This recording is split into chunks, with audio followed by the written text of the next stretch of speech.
கிறிஸ்து இயேசுக்குள் அன்பாய் அழைக்கப்பட்ட அன்புக்குரிய சகோதர சகோதரிகள் அனைவருக்கும் நம் பிதாவின் நாமத்தினால நம்ம ரட்சகர் மீட்பரா இருக்கிற இயேசு கிறிஸ்து நாமத்தினால இந்த டேபர்னேக்கல் கன்டினியூஸ் ஸ்டடிக்கு அன்போடு அழைக்கிறோம். மீண்டும் நம்ம வாழ்நாட்களில் ஒரு நாள் சேர்த்து கொடுத்துட்டு சகோதர சகோதரிகள் இந்த ஜூமொழியை காண செய்த கிருபைக்காக பிதாவான தேவனுக்கும் நம்ம ரட்சகர் மீட்பரா இருக்கிற இயேசு கிறிஸ்து வழியாக நன்றிகளிட்டு இருக்கிறோம். கூட இருக்கிற அனைத்து பரிசுத்தவான்களுக்கும் கிருபையும் சமாதானம் உண்டாவுகாக சொல்லி நமது இந்த கூட்டத்தில் ஜெபத்தில் நடக்க முடிய சகோதரன் ராயப்பர் கருண் நொண்டி நம்ம அனைவர் சார்பாக அன்போடு அழைக்கிறோம். ஜெபம் செய்வோம்.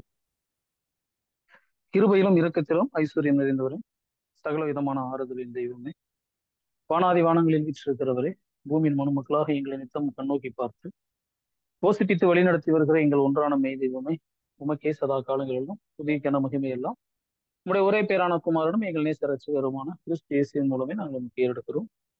உம்முடைய குமாரனை பற்றுகிற விசுவாசத்தினால் உண்மை அப்பா பிதா என்று அழைக்கிற புத்திர சுவீகாரத்தின் ஆவி அடியர்களுக்கு தந்து எங்களுடைய குற்றங்கள் குறைகள் பலவீனங்கள் உயர்தலுக்கு நீர் மட்டாக தண்டித்து இந்த ஒரு நாளிலே நாங்கள் ஜீவனோடு நிற்கவும் இந்த மேலான கிருபையின் மூலமாக இந்த இணையதளத்தின் மூலமாக சகோதர சகோதரிகளாக நாங்கள் கிறிஸ்து இயேசுவுக்குள் கூட்டி சேர்க்கப்பட தேவரே நீர் பாராட்டின மேலான கிருபைக்காக உள்ளத்தின் ஆழத்திலிருந்து மனத்தாழ்மையோடு நன்றிகள் துதிகள் ஸ்தோத்திரங்களை எங்கள் ரட்சகர் மூலமே நாங்கள் நமக்கு ஏறெடுக்கிறோம். தந்தை, இந்த ஒரு தருணத்தில் நாங்கள் இணைந்திருக்கதான அந்த காரியங்கள் நீங்கள் அறிவீர். நாங்கள் உங்களுடைய தெய்வீக திட்டங்களை குறித்ததான காரியங்களை இந்த ஆசரிப்பின் கூடாரத்தின் மூலம் கற்றுக்கொண்டு வருகிறோம். அதனுடைய தொடர்ச்சியாக இந்த ஒரு நாளிலும் கூட தகப்பன எங்களோடு என்னுடைய சத்தியத்தின் மூலம் இடைப்பட சித்தமுள்ளவராக இருக்கிறது. அதற்கான நன்றிகளை எடுத்து பேசுகிற சகோதரையும் கேட்கிற எங்களும் இந்த கரங்களை நாங்கள் வைக்கிறோம். பக்தி விருத்திக்கு எதுவான சூழலை இந்த ஒரு கூடுகையானது எங்களுக்கு அமைய தேவரை கிருபை பாராட்டம் நாங்கள் விசேபிக்கிறோம். என்னுடைய ஆரம்பம் முதல் முடிவு மட்டும் உடைய தெய்வீக பிரசன்னம் எங்களோட கூட இந்த வழிநடத்த வேண்டும் வாய்ப்பு நாங்கள் செபிக்கிறோம். இந்த சிறிய விண்ணப்பத்தை எங்கள் மீட்பது மூலமே உடைய சமூகத்தினை மனத்தாழ்மையோடு சமர்ப்பிக்கிறோம். கிருபை இரக்கம் அன்பும் நிறைந்த நல்ல பிதாவே, ஆமென். Thank you brother. அன்புக்குரிய சகோதர சகோதரிகளே, நாம் வாரந்தோடும் பார்த்துட்டு வர இந்த டபர்னிக்கல் கண்டினியூஸ் ஸ்டடியிலோ தேவனோட மகா கிருபையினால இந்த மாதத்தோட ஒரு வருஷம் முடிஞ்சிச்சு நம்ம இது பார்த்துட்டு வர்றது. ஸோ இன்னைக்கு நாம் முடிவு கிளாஸ் நம்ம பார்க்க போகிறோம் இந்த டபர்னிக்கல் கண்டினியூஸ் ஸ்டடிக்கு. ஸோ அது செய்து கொடுக்க முடிய நம்ம மத்தியில் இருக்கிற கார்த்திகேயன் கரூர் நோய் நம்ம அனைவர் சார்பாங்க அன்போடு அழைக்கிறோம்.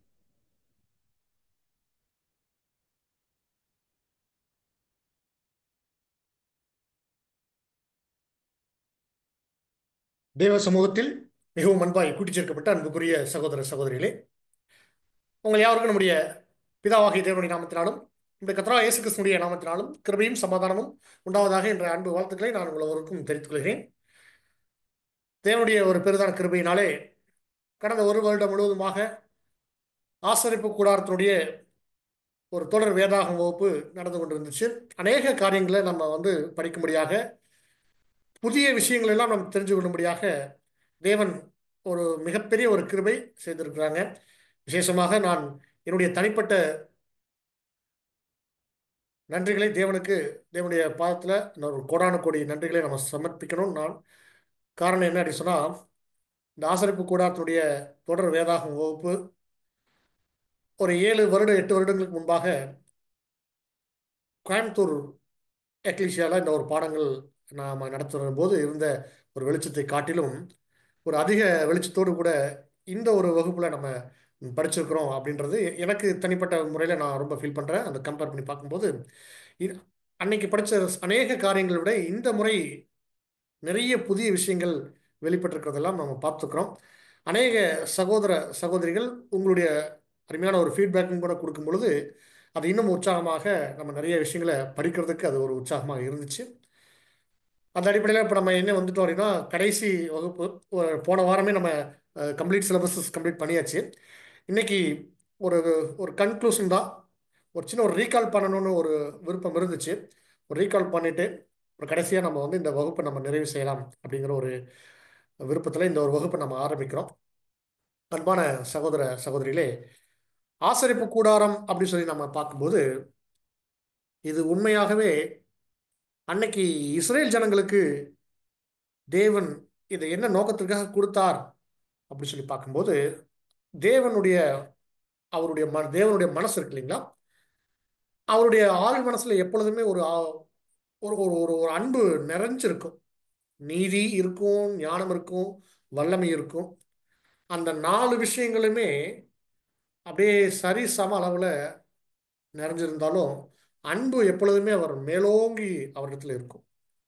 அந்த அன்பு அப்படின்னு சொல்லி பார்க்கும்போது இஸ்ரேல் ஜனங்கள் மத்தியில் அவர் வாசம் பண்ணணும்னு அவர் விரும்பினார். அதனாலதான் நான் உங்கள் மத்தியில் நான் வாசம் பண்றதுக்காக எனக்கு ஒரு கூடாரத்தை நீங்க அமைங்கன்னு சொல்லிட்டு மோசேயிட்ட முதல்ல அவர் சொன்ன விஷயம் அதுதான். இஸ்ரேல் ஜனங்கள் வனாந்தரத்துல அவங்க 40 வருஷ காலம் அங்க பயணப்பட்டுட்டு இருக்கிறாங்க. அந்த பயணத்தின் நடுவில் அவங்களோடவே தேவன் அங்க வாசம் பண்றதை நம்ம கவனிக்கிறோம். அன்பான சகோதர சகோதரிகளே, இந்த ஒரு ஆசரிப்பு கூடாரம் இஸ்ரேல் ஜனங்களுக்கு அது அவங்களுக்கு எல்லாமே இதுதான். நம்ம நம்ம ஏற்கனவே நம்ம பாடங்கள் பார்த்துட்டோம். அதை பத்தி நான் திரும்ப உங்களுக்கு ஒரு நினைவூட்டல் மாத்திரம் தான் நான் கொடுக்க போறேன். இஸ்ரேல் ஜனங்களுக்கு இதுதான் வந்து என்ன சொல்றதுங்க, தேவனுடைய ஆலயம். அப்புறம் இதுதான் அவங்களுக்கு கோர்ட்டு, இதுதான் அவங்களுக்கு போலீஸ் ஸ்டேஷனு, இதுதான் ஹாஸ்பிட்டலு, எல்லாமே இதுதான். இங்கே தான் எல்லா காரியங்களும் அவங்களுக்கு நடந்திருக்கு.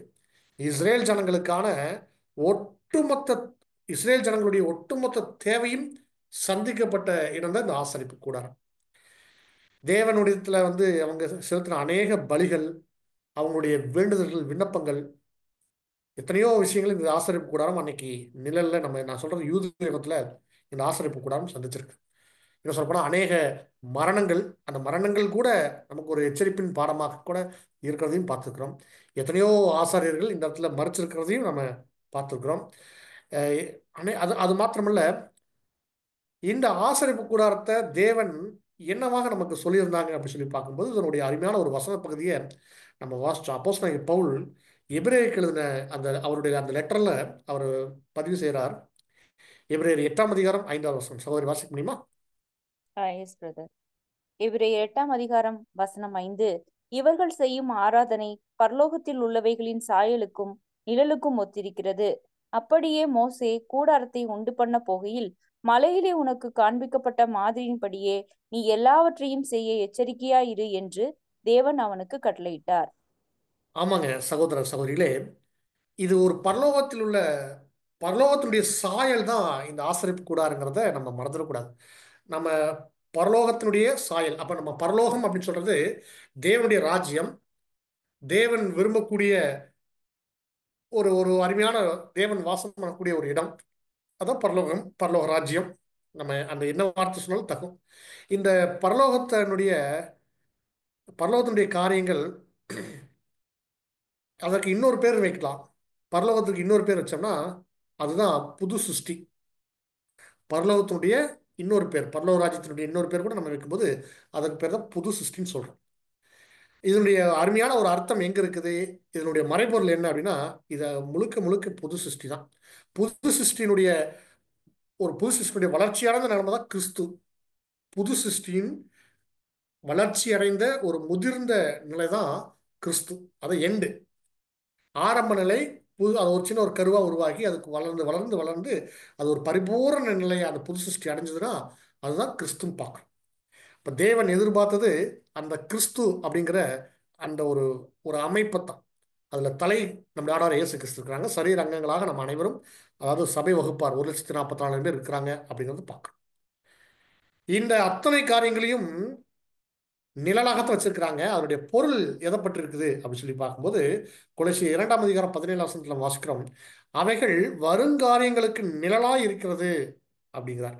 அவைகளின் பொருள் கிறிஸ்துவை பற்றியது. அப்ப இங்க கிறிஸ்து அப்படிங்கிற பார்க்கும்போது நீங்க இங்கிலீஷ்ல வாசிச்சு பார்த்தீங்கன்னா பாடி, இது எதை பத்தி இருக்குதுன்னா but the body is of Christ அப்படின்னு சொல்றாங்க. அப்போ அன்பான சகோதர சகோதரிகளே, இது கிறிஸ்துவை பற்றினது அப்படின்னா அந்த கிறிஸ்து அப்படிங்கிற வார்த்தைக்குள்ள நம்முடைய ஆண்டவராகிய இயேசு கிறிஸ்துவும் இருக்கிறாங்க.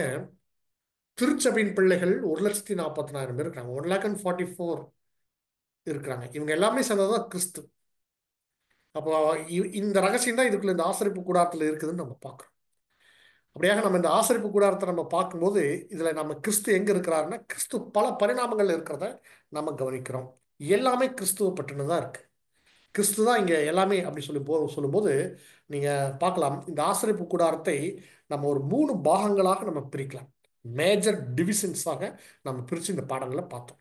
மேஜர் டிவிஷன்ஸ் சொன்னால் பாருங்க, இது பாளையம் அப்படின்னு சொல்கிறோம். அதாவது இது ஆசரிப்பு கூடாரம், அப்புறம் பிரகாரம்.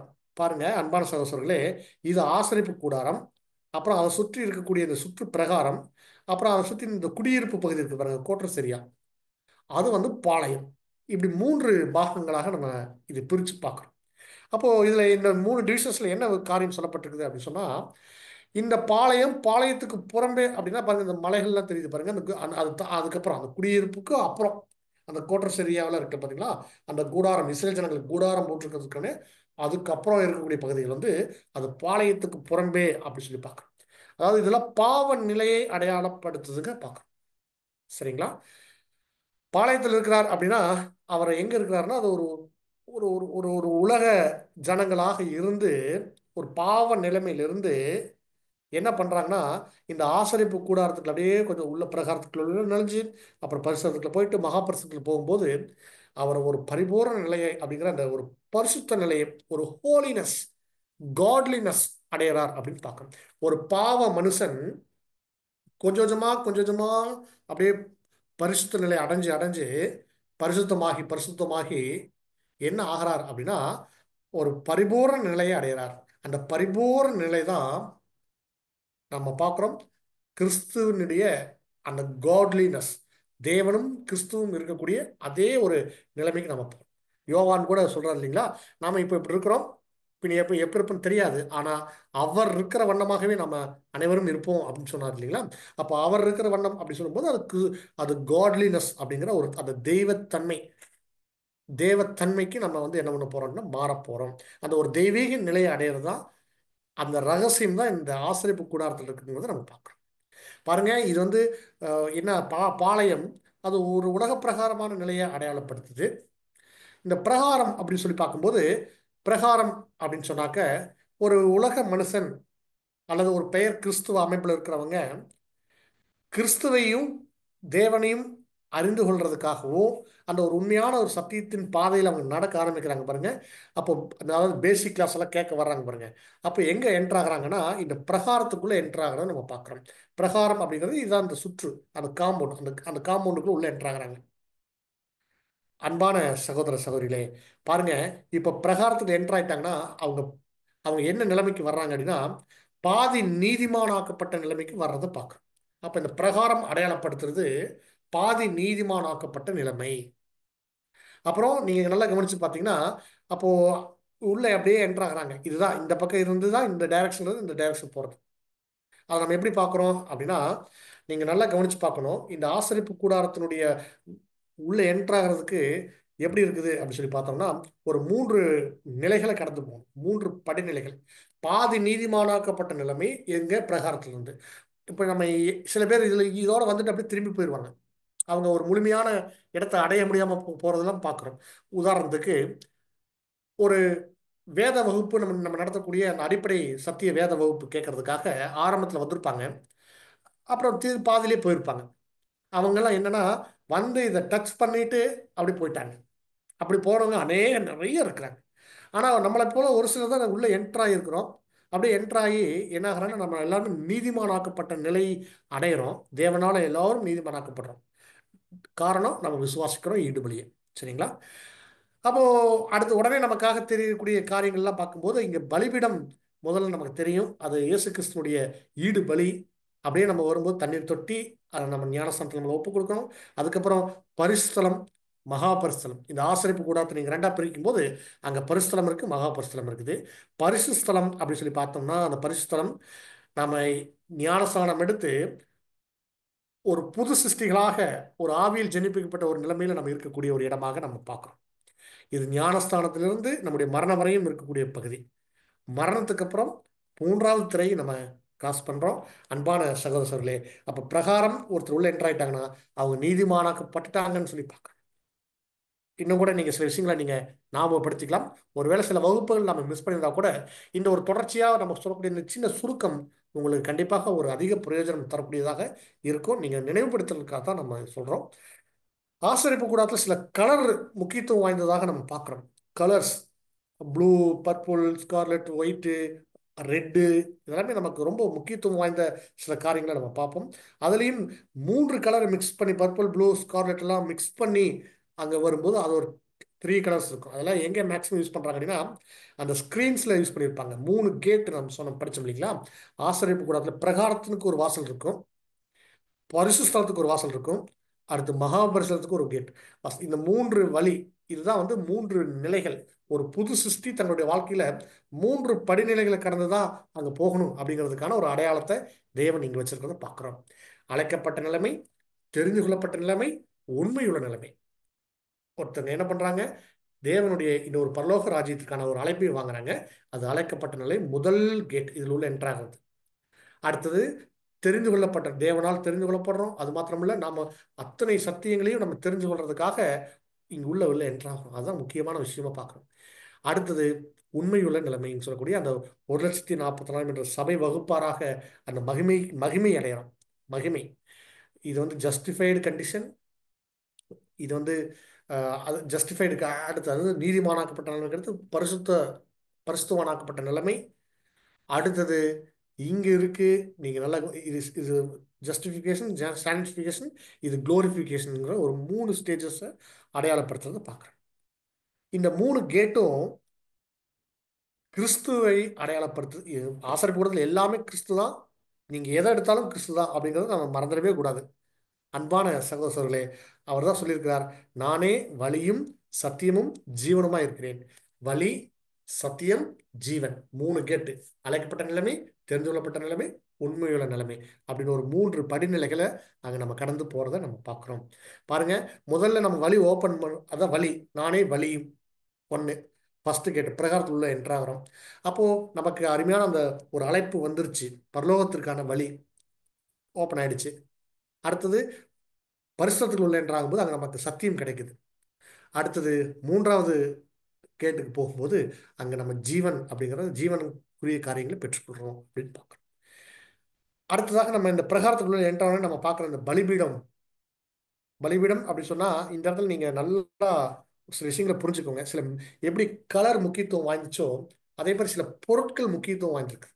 இங்கே ஆசரிப்பு கூடாரத்தில் அநேக தங்கம், அப்புறம் வெள்ளி, அப்புறம் பிராஸ், அதாவது தாமிரம் சொல்லியிருப்பாங்க, அல்லது நீங்க தமிழ்ல தாமரம்னு இருக்கும், அல்லது நீங்க வெண்கலம் அப்படி சொல்லி கூட வார்த்தைகள் பயன்படுத்தப்பட்டிருக்கும்.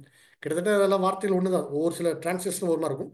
காப்பர் அப்படிங்கிறத நீங்க நல்லா அந்த மைண்ட்ல வச்சுக்கோங்க. காப்பர் அப்படிங்கிறது அங்க காமன் வேர்டா இருக்கும், சரியான வார்த்தையாகவும் கூட இருக்கும். சரிங்களா? அப்போ இந்த மாதிரியான சில மெட்டீரியல்ஸ் அங்கே பயன்படுத்தப்பட்டிருக்கிறது பார்க்குறோம். அதில் முக்கியமாக அங்கே பயன்படுத்தப்பட்ட அத்தனை மரங்களும் சித்தி மரத்தால் தான் ஆயிருக்குங்கிறத பார்க்குறோம். அங்கே சித்தி மரத்தை தான் பயன்படுத்திருக்கு. அதனுடைய சிறப்பெல்லாம் நம்ம பாடம் பார்த்துருக்குறோம். அந்த சித்தி மரம் என்ன ஒரு விஷயத்தை அங்கே கற்றுக் கொடுக்குது அப்படின்னா, பாருங்க, சித்தி மரம் அது பாவ மனுஷனை அடையாளப்படுத்துது. அந்த பாவ மனுஷன் சித்தி மரம், அந்த சித்தி மரத்துக்கு நீங்க காப்பர் கோட்டிங் கொடுத்தா அவங்க நீதிமானான நிலைன்னு சொல்லி பார்க்குறோம். அதே சித்தி மரத்துக்கு தங்கம் பூசப்பட்டிருந்துச்சுன்னா, தங்க தகட்டால மூடப்பட்டு தங்கத்தால மூடப்பட்டிருந்துச்சுன்னா அவர் ஒரு ஒரு தெய்வீக நிலையை அடைஞ்சிருக்கிறார் அப்படின்னு அர்த்தம். அதாவது நீங்க நல்லா கவனிச்சு பாருங்க, நீதிமானாக்கப்பட்ட நிலைமை, அடுத்தது அதான் நீதிமானாக்கப்பட்ட நிலைமைனா அவர் பரிபூர்ண மனுஷனுக்கான ஒரு அடையாளத்தை அங்க வாங்குறாங்க. ஒரு பாவ மனுஷன் வெறும் மரம் ஓப்பனா இருக்கா, அது பாவ மனுஷன். அந்த சித்தி மரத்துக்கு மேல காப்பர் பூசி இருந்தா அவங்க ஹியூமன் பர்ஃபெக்ஷன், அதாவது பரிபூர்ண மனுஷன். அதே சித்தி மரத்துல தங்கம் பூசப்பட்டிருக்குதா, அப்போ அவர் தெய்வீக நிலை அப்படிங்கிறத பார்க்குறோம். ஒரு காட்லினஸ் அப்படிங்கிறத நம்ம பார்க்குறோம். ஒரு ஹோலினஸ் அடையாளப்படுத்துறதாக நம்ம பார்க்குறோம். அன்பான சகோதரர்களே, இந்த பலிபீடம் நீங்க பார்க்கும்போது அந்த பலிபீடம் நம்மளுடைய ஆண்டவராகிய இயேசு கிறிஸ்துனுடைய ஈடுபலியை அடையாளப்படுத்துறது பார்க்குறோம். முதல்ல எல்லாருக்கும் அதான் அங்கே தெரியும். அந்த பலிபீடத்தினுடைய சிறப்பு மட்டும் நம்ம 2-3 வாரங்கள் நம்ம பார்த்துருக்கிறோம். நீங்கள் ஒருவரும் அதை மறந்திருக்க மாட்டீங்கன்னு நான் நினைக்கிறேன். நமக்கு ஒரு பலிபீடம் உண்டு, அதற்குரியவைகளை புசிக்கிறதுக்கும் கூடாரத்தில் ஆராதனை செய்கிறவர்களுக்கும் அதிகாரம் இல்லை அப்படிங்கிறதெல்லாம் அங்கே அந்த வசனங்கள்ல தான் நம்ம மேட்ச் பண்ணி, இதுதான் முக்கியமான ஆதார வசனமாக நம்ம எடுத்து பார்த்தோம். அப்போ நம்முடைய பலிபீடம் நம்முடைய ஆண்டவராகிய இயேசு கிறிஸ்து. இந்த பலிபீடத்தில் செலுத்தப்படக்கூடிய அத்தனை பலிகளும் நம்முடைய பலிகளை கொண்டு நாம் எங்கே வைக்கிறோம் அப்படின்னா, இயேசு கிறிஸ்து மூலமா தான் நம்ம தேவ சமூகத்தில் நம்ம கொடுக்குறோம். அப்போ கிறிஸ்துவுக்குள்ளான பலி தான் இந்த பலிபீடத்தில் நாம் செலுத்தக்கூடிய அத்தனை பலிகளும் அங்கே இயேசு கிறிஸ்துவுக்குள்ளாக நம்ம செலுத்தக்கூடிய பலியை அடையாளப்படுத்துது.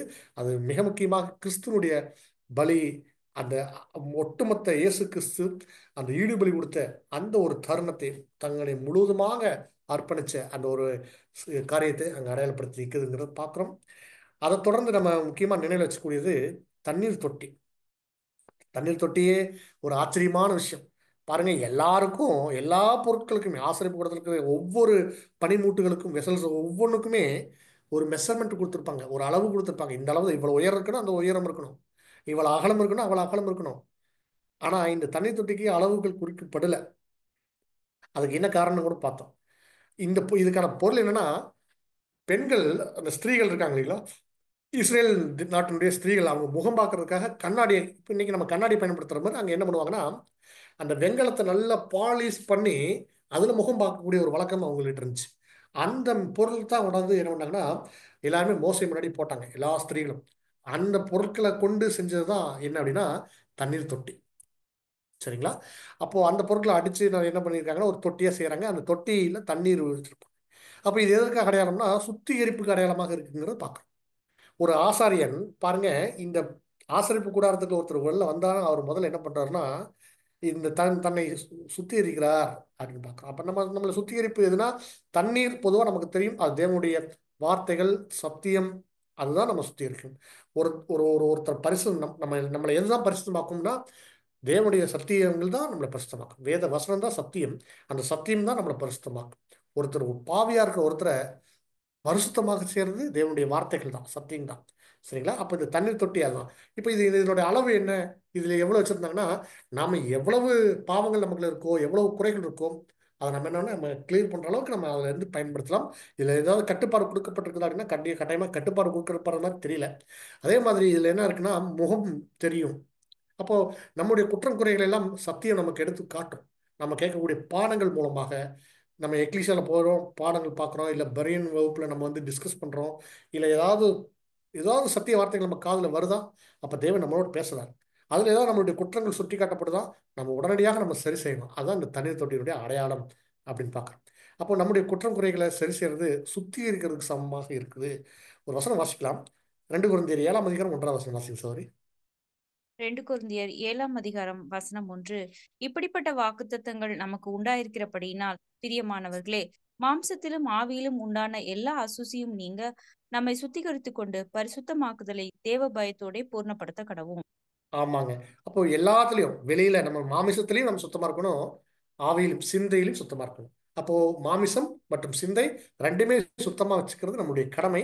அது எதன் மூலமாக சுத்தம் பண்ணணும், சத்தியத்தின் மூலமாக தான் நம்ம சுத்தம் பண்ணணும் அப்படிங்கிறதுக்கான ஒரு அடையாளம் இந்த தண்ணீர் தொட்டின்னு பார்க்குறோம். அடுத்தது ஆசரிப்பு கூடாரம், அதாவது பரிசுத்தலமும் மகா பரிசுத்தலமும் சேர்ந்த ஒரு அமைப்பு. அந்த ஒரு கட்டுமானம் எப்படி பண்ணப்பட்டிருக்குன்னா சித்தி மரம், அந்த மரம் பலகையாக செய்து பாருங்க, இந்த பிக்சர் நீங்க பார்க்கறது போலதான் அப்படியே பலகையாக செய்து அது மேலே தங்கத்தினால ஒரு சின்ன ஒரு மெல்லிய ஒரு சீட்டு போல செஞ்சு அந்த சீட் வச்சு க்ளோஸ் பண்ணியிருப்பாங்க. பார்க்கும்போது அப்படி தங்கத்தால் செஞ்சு தங்க பலகை போல இருக்கும். அப்படியாக ஒவ்வொரு பலகையும் என்ன பண்ணுவாங்கன்னா இங்கே கீழே பூண் இருக்கும், அந்த பூணில் வந்து அந்த ஷூன்னு சொல்லுவோம், அதில் அப்படியே நிறுத்தி வரிசையாக அப்படியே அடுக்கி அது அப்படியே செவுறு போல அப்படியே நிறுத்துறாங்க. அது ஈஸியாக வேற இடத்துக்கு போகும்போது அழகாக கழட்டி எடுத்துட்டு போகலாம். அப்படிதான் வந்து இங்கே ஆசரிப்பு கூடாரம் அங்கே கட்டுமானம் செய்யப்பட்டுச்சு அப்படின்னு பார்க்குறோம். அப்போ இங்க நீங்க நல்லா கவனிச்சு பார்க்கணும், இந்த ஒவ்வொரு பலகையும் சேர்த்து ஒரு ஒரு ஒரு ஒரு போட்டு என்ன பண்ணுறாங்க, லாக் பண்ற மாதிரி அங்க ஒரு மரங்கள் கொடுத்து லாக் பண்ணியிருப்பாங்க. பாருங்க, இதுதான் அதோட அமைப்பு உங்களுக்கு காட்டுறதுக்காக வச்சிருக்குது. பாருங்க, இந்த மாதிரி ஒரு லாக் பண்ணி வச்சிருப்பாங்க. அது ஒன்னோட ஒன்று அப்படியே இசைவா அப்படி கோர்த்தி அப்படி கட்டி ஸ்ட்ராங்கா நிறுத்திருப்பாங்க. இது எதற்கு அடையாளமாக இருக்குது அப்படின்னு சொல்லி நம்ம ஏற்கனவே சொன்னது போலதான் சுத்தி மரம் அது மேல ஒரு தங்கம் பூசப்பட்டிருக்கும் போது தங்கத்தால் மூடப்பட்டிருக்குது அப்படின்னா ஒரு பாவ நிலைமைய தேவனுடைய தேவனுடைய காரியம், அப்படி தேவனுடைய அந்த நீதியும் தேவனுடைய இரக்கமும் அப்படியே கவர் பண்ணி அங்க அப்படி இருக்குன்னு போய் பார்க்க ஒரு நீதிமானை அப்படியே கவர் பண்ணி அங்கே மூடி வச்சிருக்கிறது போல இங்கே இருக்கும். அதுதான் அடையாளம் சொல்லி பார்க்குறோம். அது மாத்திரமல்ல அன்பான சகோதரர்களே, இதற்கு மேலாக ஆசரிப்பு கூடாரத்தில் வெளியிலிருந்து எந்த வெளிச்சமும் உள்ளே போக முடியாத அளவுக்கு அல்லது உள்ளே இருக்கக்கூடிய வெளிச்சம் வெளியே வராத அளவுக்கு அங்கே உள்ள என்ன இருக்குன்னே யாராலையும் பார்க்க முடியாது, ஊர்ஜிதப்படுத்த முடியாத அளவுக்கு என்ன இருக்கும் அப்படின்னு சொன்னால் 4 மூடு திரைகளை வச்சு அங்கே என்ன பண்ணியிருப்பாங்கன்னா க்ளோஸ் பண்ணியிருப்பாங்கன்னு பார்த்தோம். ஆசரிப்பு கூடாரத்தை அப்படி க்ளோஸ் பண்ணி மூடி வச்சிருக்காங்க. அதில் என்னன்னு சொல்லி பார்க்கும்போது 4 அடுக்கு. அதில் முதல்ல இருக்கு ஒரு ஒரு லினன் கிளாத்து ஃபர்ஸ்ட்ல போட்டிருக்கிறது. அது நம்ம பார்த்தோம், படிச்சோம். சின்ன சின்ன பிட்டா ஜாயின் பண்ணி அது ஒரு பெரிய ஒரு தார்பாய் போல இருக்கும், எடுத்து மூடி க்ளோஸ் பண்ணியிருப்பாங்க. அந்த கரெக்டாக அது ஆசரிப்பு கூடாரத்தினுடைய அளவுக்கு அது இருக்கும். அதே மாதிரியே ஆட்டினுடைய முடியினால செய்யப்பட்டது ஒரு கம்பளி போல இருக்கும். அடுத்தது அதுல ரெண்டாவது ஒரு க்ளோஸ் பண்ணி மூடுதலை போட்டிருக்காங்க. அடுத்தது வந்து ஆட்டினுடைய தோல், இது ஒரு வகையான ஆடு. அந்த ஆட்டினுடைய தோலை வைத்து என்ன பண்றாங்கன்னா, இது வந்து இறுக்கி கட்டியிருக்கிறாங்க, ஆணி அடிச்சு. இது வந்து அப்படியே தொங்க போட்டிருப்பாங்க, க்ளோஸ் பண்ணியிருப்பாங்க. அது வந்து ஆசரிப்பு கூடாரத்தினுடைய அந்த மட்டத்துக்கு தர மட்டத்துக்கு கரெக்டா இருக்கும். சரிங்களா? பின்னாடி இருக்கக்கூடிய பகுதி மட்டும் அப்படியே பின்னாடி மூடி க்ளோஸ் பண்ணியிருப்பாங்க, அப்படியே அப்படியே விட்டுருப்பாங்க. மூணாவது தான் வந்து என்னன்னா அந்த ஆட்டினுடைய தோல். அதுக்கு மேலே இருக்குது அது ஒரு கடல் விலங்குன்னு சொல்லி பார்த்தோம். அது வந்து ஒரு வகையான சீல் அப்படின்ற ஒரு ஒரு வகையான டால்பின்னு சொல்கிறாங்க. டால்பின் குடும்ப ஃபேமிலி தான். அந்த மாதிரி ஒரு ஒரு வகையான மீன் தான் அதுவும். அந்த மீனுடைய தோல் தான் வச்சு என்ன பண்ணுறாங்கன்னா அங்கே என்ன பண்ணியிருக்காங்கன்னா போட்டிருக்காங்க. அப்போது இது என்ன ஆகும் அப்படின்னா, உள்ளே வந்து வெளியிருந்து அந்த சூரிய வெளிச்சம் கூட உள்ளே ஊடுருவ முடியாத அளவுக்கு இங்கே மூடப்பட்டிருக்கிறத பார்க்குறோம். இந்த அடுக்கு 4 அடுக்கு அப்படின்னா 4 லேயர்ஸில் அந்த மூடுதலை இருந்துச்சுன்னு சொல்லி பார்க்குறோம். இது எதை அடையாளப்படுத்துச்சு அப்படின்னு சொல்லி பார்க்கும்போது ஒவ்வொன்றும் ஒவ்வொரு அங்கே காரியத்தை நம்ம பார்க்குறோம். அந்த எங்கிருந்து எடுக்கப்பட்டுச்சோ அதனுடைய தன்மையோட சேர்த்து நம்ம பார்த்தோம். ஆசரிப்பு கூடாரத்தை மூடப்பட்டிருக்கக்கூடிய இந்த 4 மூடு திரைகளும் ரொம்ப அருமையான ஒரு திட்டமிடுதலாக இருந்திருக்குது. அது எங்கிருந்து கலெக்ட் பண்ணப்பட்டுச்சோ அங்கிருந்து நம்ம எடுத்து பார்த்தோம். அதாவது அதனுடைய இப்போ ஏன் ஆட்டினுடைய தோல், ஏன் அந்த மீன்களுடைய தோல் அப்படிங்கும்போது அதனுடைய தன்மையை வச்சு அதனுடைய குணாதிசயங்களை வச்சு அதனுடைய விளக்கங்களை நம்ம படித்தோம். ரொம்பவே இந்த இந்த வகுப்பு நம்ம படிக்கும்போது கட்டாயமாக இது எல்லாருக்குமே ஒரு பிரயோஜனம் உள்ளதாக இருந்திருக்கும். அந்த மூடுதலை நம்ம ஒருபோதும் மறந்துடக்கூடாது. அது காரணம் தேவன் அது அப்படியாக அங்கே எவ்வளோ ஒரு மறைவாக வச்சிருந்திருக்கிறார் அப்படிங்கிறத அதை பார்க்குறோம். அதுக்குள்ள என்ன இருக்குன்னா அதுக்குள்ள தேவ ரகசியம் இருக்குங்கிறது தான் அதனுடைய ஒரு ஆழமான காரியம். சரிங்களா? அப்போ அடுத்து நம்ம பரிசுத்தலத்தில் பார்க்கும்போது 3 விதமான பொருட்களும் அந்த பொருட்கள் தாங்கி இருக்கக்கூடிய அந்த பனிமுட்டுகளும் இருக்கிறத நம்ம பார்க்குறோம். அதில் முதலாவது அந்த மேஜை, சமூகத்தப்ப மேஜை பார்க்குறோம். அது ஒரு அருமையான ஒரு மேஜை. அதுவும் சித்தி மரத்தால் செய்து தங்க தகட்டால் மூடப்பட்டிருக்கிறதையும் நம்ம பார்த்தோம். அது எல்லாமே எப்படின்னா எடுத்துகிட்டு போகிற மாதிரியான ஒரு தண்டு பாய்ச்சப்பட்டு அதை தூக்கிட்டு போடுற மாதிரியான ஒரு அமைப்பில் இருக்கும். பாருங்கள், இந்த இதுதான் அதோட அமைப்பு. இதில் ஒரு 6 அப்பங்கள் அங்கே சுட்டு வைக்கப்பட்டிருக்கிறத பார்க்குறோம். இந்த 6 அப்பங்கள் 6 அப்படிங்கிற ஒரு அடையாளம் 66ங்கிற ஒரு ஒரு சின்ன ஒரு கம்பாரிசன் கூட நம்ம பார்த்துருந்தோம். அதாவது நம்முடைய வேதாகமும் தேவனால் அங்கீகரிக்கப்பட்ட வேத புஸ்தகங்களாக 66 புஸ்தகங்கள் நம்முடைய ப்ராட்டஸ்டன்ட் பைபிள் இருக்கக்கூடியது. நம்ம எல்லார் கையிலும் அதான் இருக்குது. ஒருவேளை இன்னும் கூட இருக்கிறதா ஆர்சி பைபிள்ஸ்லாம் இருக்கு இல்லைங்களா, அதெல்லாம் நம்ம தேவனால் அங்கீகரிக்கப்படாத புஸ்தகங்களாக நம்ம பார்க்குறோம். ஆனால் அதெல்லாம் படிக்கக்கூடாதா, அதெல்லாம் தடையா, அதெல்லாம் பாவமா அப்படின்னா அப்படி சொல்ல வரல. அது வந்து ஒரு ஹிஸ்ட்ரி புக் மாதிரி தான். அதுலேருந்து நம்ம சத்தியத்திற்கான வேத வசனங்கள் நம்ம எடுக்கலாமா, ரெஃபர் பண்ணலாம் அப்படின்னா கட்டாயமாக அதில் தேவன் எதுவுமே அதில் சத்தியம் வைக்கல. அதுக்குள்ள சத்தியங்கள் இல்லை, அந்த வேத வசனங்களுக்குள்ளாக சத்தியங்கள் இல்லை அப்படிங்கிறத நம்ம புரிஞ்சு கொள்ளணும். 6 அப்பங்கள் அது தேவனுடைய வார்த்தை, தேவனுடைய வசனம் அப்படிங்கிறத நம்ம பார்த்தோம். அப்படியே அதற்கு நேர் எதிராக பரிசுத்தத்தில் என்ன இருக்கும் அப்படின்னா குத்து விளக்கு இருக்கிறது பார்க்குறோம். குத்து விளக்கு அப்படி சொல்லி பார்க்கும்போது அது பொன் குத்து விளக்கு. இது வந்து எப்படின்னா அடிப்பு வேலையாக செஞ்சுருக்காங்கன்னு சொல்லி பார்த்தோம். அடிப்பு வேலைன்னு சொல்லி பார்க்கும்போது அப்படியே கையிலேயே தட்டி தட்டி தட்டி அடித்து இந்த ஒரு டிசைன் கொண்டு வந்திருக்கிறாங்கன்னு பார்க்குறோம். இது மிகப்பெரிய ஒரு ஒரு ஒர்க்கு தான். அப்போ இந்த தட்டி தட்டி அப்படிங்கும்போது தட்டுறதுனா அடிச்சு அடிச்சு அப்படிங்கும்போது அது பல அடிகளை வாங்கித்தான் இப்படி குத்து விளக்கு மாதிரி நிற்குது. இதுக்கு என்ன அடையாளம் அப்படின்னு சொன்னால் இது சபையினுடைய 7 கால சபை, அந்த 7 காலகட்டங்கள் அடையாளப்படுத்தி பார்க்கணும். பாருங்க, இந்த தண்டு குத்து விளக்குடைய தண்டு அது தாங்கி நிற்கிற அந்த தண்டு இது கிறிஸ்துவையும், இந்த 7 பிரான்ச்சஸ் இருக்கு பாருங்க, இது கிளைகள் போல வந்திருக்கு பாருங்க, இது 7 கால சபையை அடையாளப்படுத்துறது பார்க்கணும். ஒவ்வொரு காலத்திற்கும் அப்படியே இதெல்லாம் அப்படியே நிற்குது. ஆனா இந்த குத்து விளக்கில் ஊற்றப்பட்ட அந்த ஒளிவ எண்ணெய் குறித்து நம்ம படித்தோம். இந்த ஒளிவ எண்ணெய் அந்த கொட்டைகள் ஒளிவு பழங்களை எடுத்து வந்து அதை இடித்து புழிஞ்சு அந்த எண்ணெய் ஒரு பரிசுத்தாவிக்கு அடையாளமாக பார்க்குறோம். அப்போ ஒருவேளை இந்த குத்து விளக்கு எப்பொழுதுமே எரிஞ்சு கொண்டு இருக்குது அப்படின்னா காலையும் மாலையும் எரியுது. இரவு நம்ம சாயங்காலத்தில் போய் விளக்கு ஏற்றுறாங்க, அப்புறம் காலையில் போய் விளக்கு அமுத்துறாங்க. அன்பான சகோதரர்களே, அப்போ இது நம்ம எதுக்கு அடையாளமா பார்க்குறோம்னா, ஒரு இருட்டான இடத்துல இந்த வெளிச்சம் மாத்திரம் தான் அங்கே இருக்கிறத பார்க்குறோம். அப்படின்னா பரிசுத்தலத்திற்கான ஒரே வெளிச்சம் இந்த குத்துலகிற வெளிச்சம் தான். அப்படின்னா 7 கால சபையில பரிசுத்தவான்களுக்கு பரிசுத்தாவியினால தான் என்ன இருக்குன்னா அந்த வெளிச்சம் அவங்களுக்கு கிடைக்கப்பட்டிருக்குதுன்னு சொல்லி பார்க்குறோம். அந்த பரிசுத்தாவி இல்லாம அந்த விளக்கு ஒருபோதும் எரியாது, பிரகாசிக்காது. அப்போ நீங்களும் நானும் பிரகாசிச்சுட்டு இருக்கிறோம் அப்படின்னா நமக்குள்ள இருக்கக்கூடிய பரிசுத்தாவி தான் அதுக்கான காரணம் அப்படிங்கிற ஒரு அடையாளத்தை இந்த குத்து விளக்குல தேவன் ரொம்ப அற்புதமா வச்சிருக்கிறாரு பார்க்குறோம். அடுத்தது ரொம்ப முக்கியமா பரிசுத்தத்தில் இருந்த ஒரு விஷயம், அதாவது அஹ், பரிசுத்தலத்திற்கு மகா பரிசுத்தலத்துக்கு நடுவில் ஒரு திரை இருக்கும். அந்த திரைக்கு முன்பாக பரிசுத்தத்தில் இருந்த இந்த தூப பீடம் ரொம்ப முக்கியமானது. இந்த தூப பீடமும் பார்க்கும்போது இதுவும் சித்தி மரத்தால் செஞ்சு தங்க தகட்டால் மூடப்பட்டிருக்குது. இந்த தூப பீடத்திற்கு ஆன இதுல தூப வர்க்கம் போட்டு என்ன பண்ணுவாங்கன்னா அங்க ஒரு புகை கொடுப்பாங்க. அந்த புகை தான் வந்து சாம்பிராணி புகை போல அது பரிசுத்தத்துக்குள்ள ஒரு ஆசாரியன் உள்ள போறதுக்கு முன்பாக இதை போட்டு தான் அவர் போவாருன்னா நம்ம படிச்சோம். அப்ப இது ஒரு நல்ல சுகந்த வாசனையாக வரணும்னா இது இது இந்த தூப பீடம் நம்முடைய ஒரு ஒரு பரிபூர்ண நிலையை நம்ம பார்க்குறோம். பலி செலுத்துறதுக்கு உகந்த ஒரு ஒரு ஒரு ஒரு ஒரு ஒரு களமாக, ஒரு இடமாக நம்முடைய பலியஞ்சீவிய நாட்களை அடையாளப்படுத்துது. இதுல ரொம்ப முக்கியமா நீங்க கவனிச்சு பாருங்க அன்பான சகோதரர்களே, இதுல போடக்கூடிய தூப வர்க்கம் அப்படிங்கிறது ஒரு 4 பொருட்களுடைய கலவை என்று நம்ம பாடம் பார்த்தோம். அது அந்த வெள்ளைப்போளம், அப்புறம் வந்து குங்குளியம், அப்புறம் வந்து அல்பானின் பிசினு, அப்புறம் சாம்பிராணி அப்படிங்கிற ஒரு 4 வகையான பொருட்கள். அந்த 4 வகையான பொருட்களையும் இடிச்சு பொடியாக்கப்பட்டு ஒன்றாக கலந்து வச்சிருப்பாங்க சம நிறையில அப்படின்னு பார்த்தோம். அப்ப இது என்ன அடையாளப்படுத்துது அப்படின்னா ஒவ்வொன்றும் ஒன்று விசுவாசத்தையும், ஒரு விஷயம் அன்பையும், அப்புறம் கீழ்ப்படுதலையும், அடுத்ததாக தேவனை துதிக்கக்கூடிய காரியங்களாக இந்த 4 விஷயங்களும் சேர்ந்த ஒரு கலவை. எல்லாமே சம அளவுல ஒருத்தருக்கு எந்த அளவுக்கு விசுவாசம் இருக்கோ அந்த அளவுக்கு அன்பு இருக்கணும். எந்த அளவுக்கு அன்பு இருக்கோ அந்த அளவுக்கு கீழ்ப்படுதல் இருக்கணும். தேவனுடைய வார்த்தையில் கீழ்ப்படுதல் இருக்கணும். அதே அளவுக்கு என்ன இருக்கணும்னா இன்னொரு முக்கியமான ஒரு விஷயமா பார்க்கும்போது தேவனுக்கு நம்ம நன்றி செலுத்தக்கூடிய பிள்ளைகளாக, தேவனை ஸ்தோத்திரிக்கக்கூடிய பிள்ளைகளாக இருக்கணும். இந்த நாளும் ஒருத்தர் அவங்களோட வாழ்க்கையை தொடர்ந்து செய்துகிட்டே இருந்தோம் அப்படின்னா அது பரலோகத்தில் இருக்கக்கூடிய பிதாவினுடைய ஸ்தானத்தை, அந்த ஸ்தலத்தை அது ரொம்ப மகிமை பொருந்திய ஒரு சூழ்நிலையாக மகிமைப்படுத்திட்டே இருக்கும். அதான் அந்த புகை மகாபரிசுத்தத்துல போகுது அப்படின்னு சொல்லி பார்த்தோம். அந்த புகை அங்க நிறைஞ்சு அதை வெளியே வரப்போது சமிக்கை. அந்த சமிக்கை அந்த அடையாளத்தை பார்த்து தான் ஆசாரியன் உள்ள அந்த திரையை தூக்கிட்டு உள்ள போவாங்க அப்படி சொல்லி பார்க்குறோம். அப்படி உள்ள போகும்போது அங்க உடன்படிக்கை பெட்டி இருக்கும். அந்த உடன்படிக்கை பெட்டி அப்படின்னு சொல்லி பார்த்தோம் அப்படின்னா அது மகாபரிசுத்தத்தில் கூட ஒரு உடன்படிக்கை பெட்டி.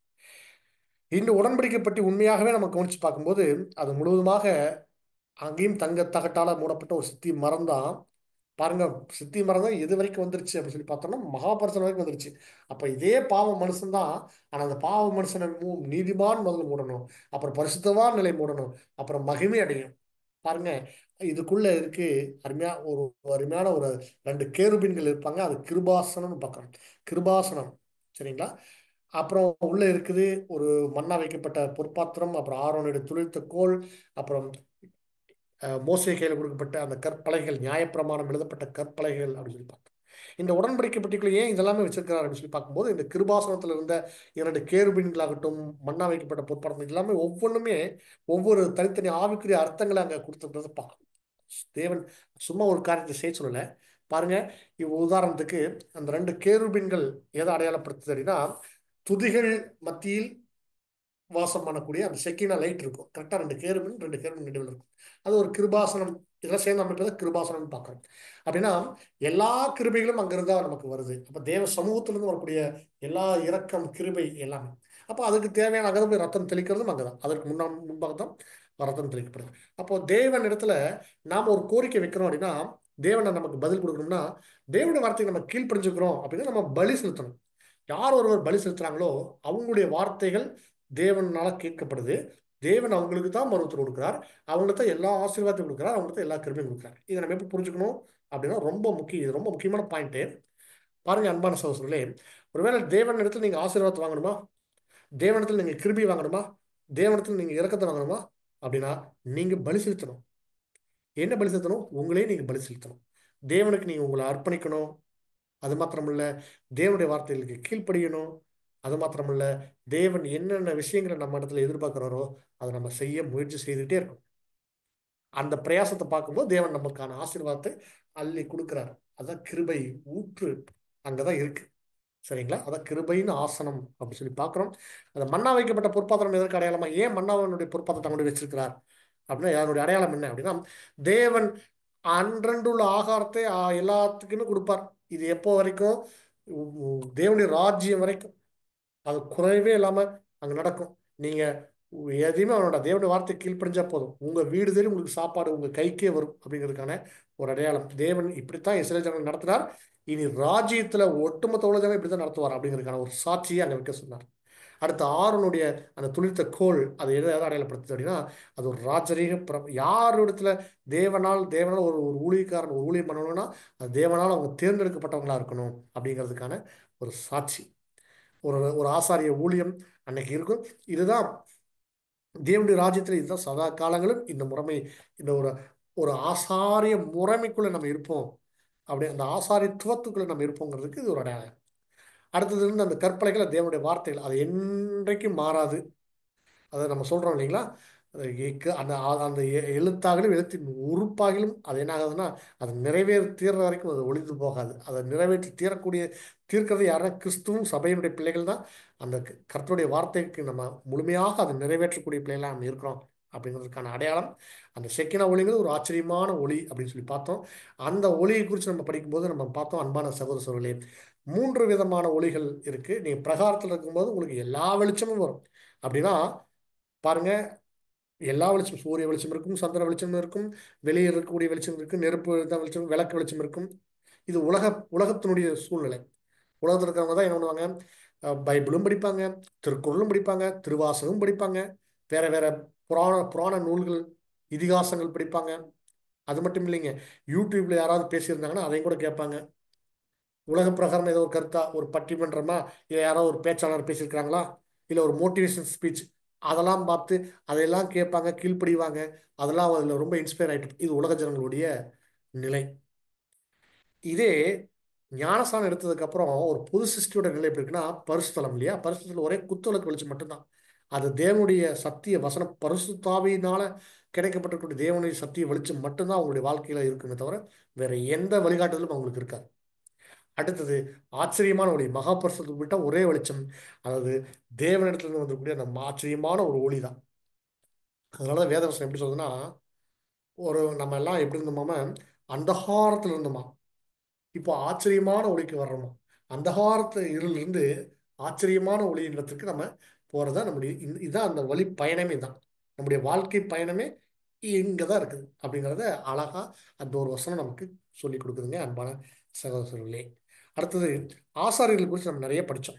ஆசாரியர்கள் குறித்து படித்தோம்னா அவங்களுடைய ஊழியங்கள் படித்தோம், அவங்களுடைய ரெஸ்பான்சிபிலிட்டி படித்தோம், அவங்க அவங்க என்னென்ன வேலைகள் செய்கிறாங்க, அவங்க ஜனங்களுக்கு அவங்க எப்படிப்பட்ட ஊழியங்கள் செய்திருக்கிறாங்க, இவங்களுடைய தகுதிகள் என்ன, அவங்க எப்படி இருக்கணும், நல்ல திடகாத்திரமான உடல் இருக்கணும், சரியான வயசு 30 வயசுக்கு மேலே இருக்கணும், கண் பார்வை நல்லா தெரியணும், கூன் விழுந்திருக்கக்கூடாது.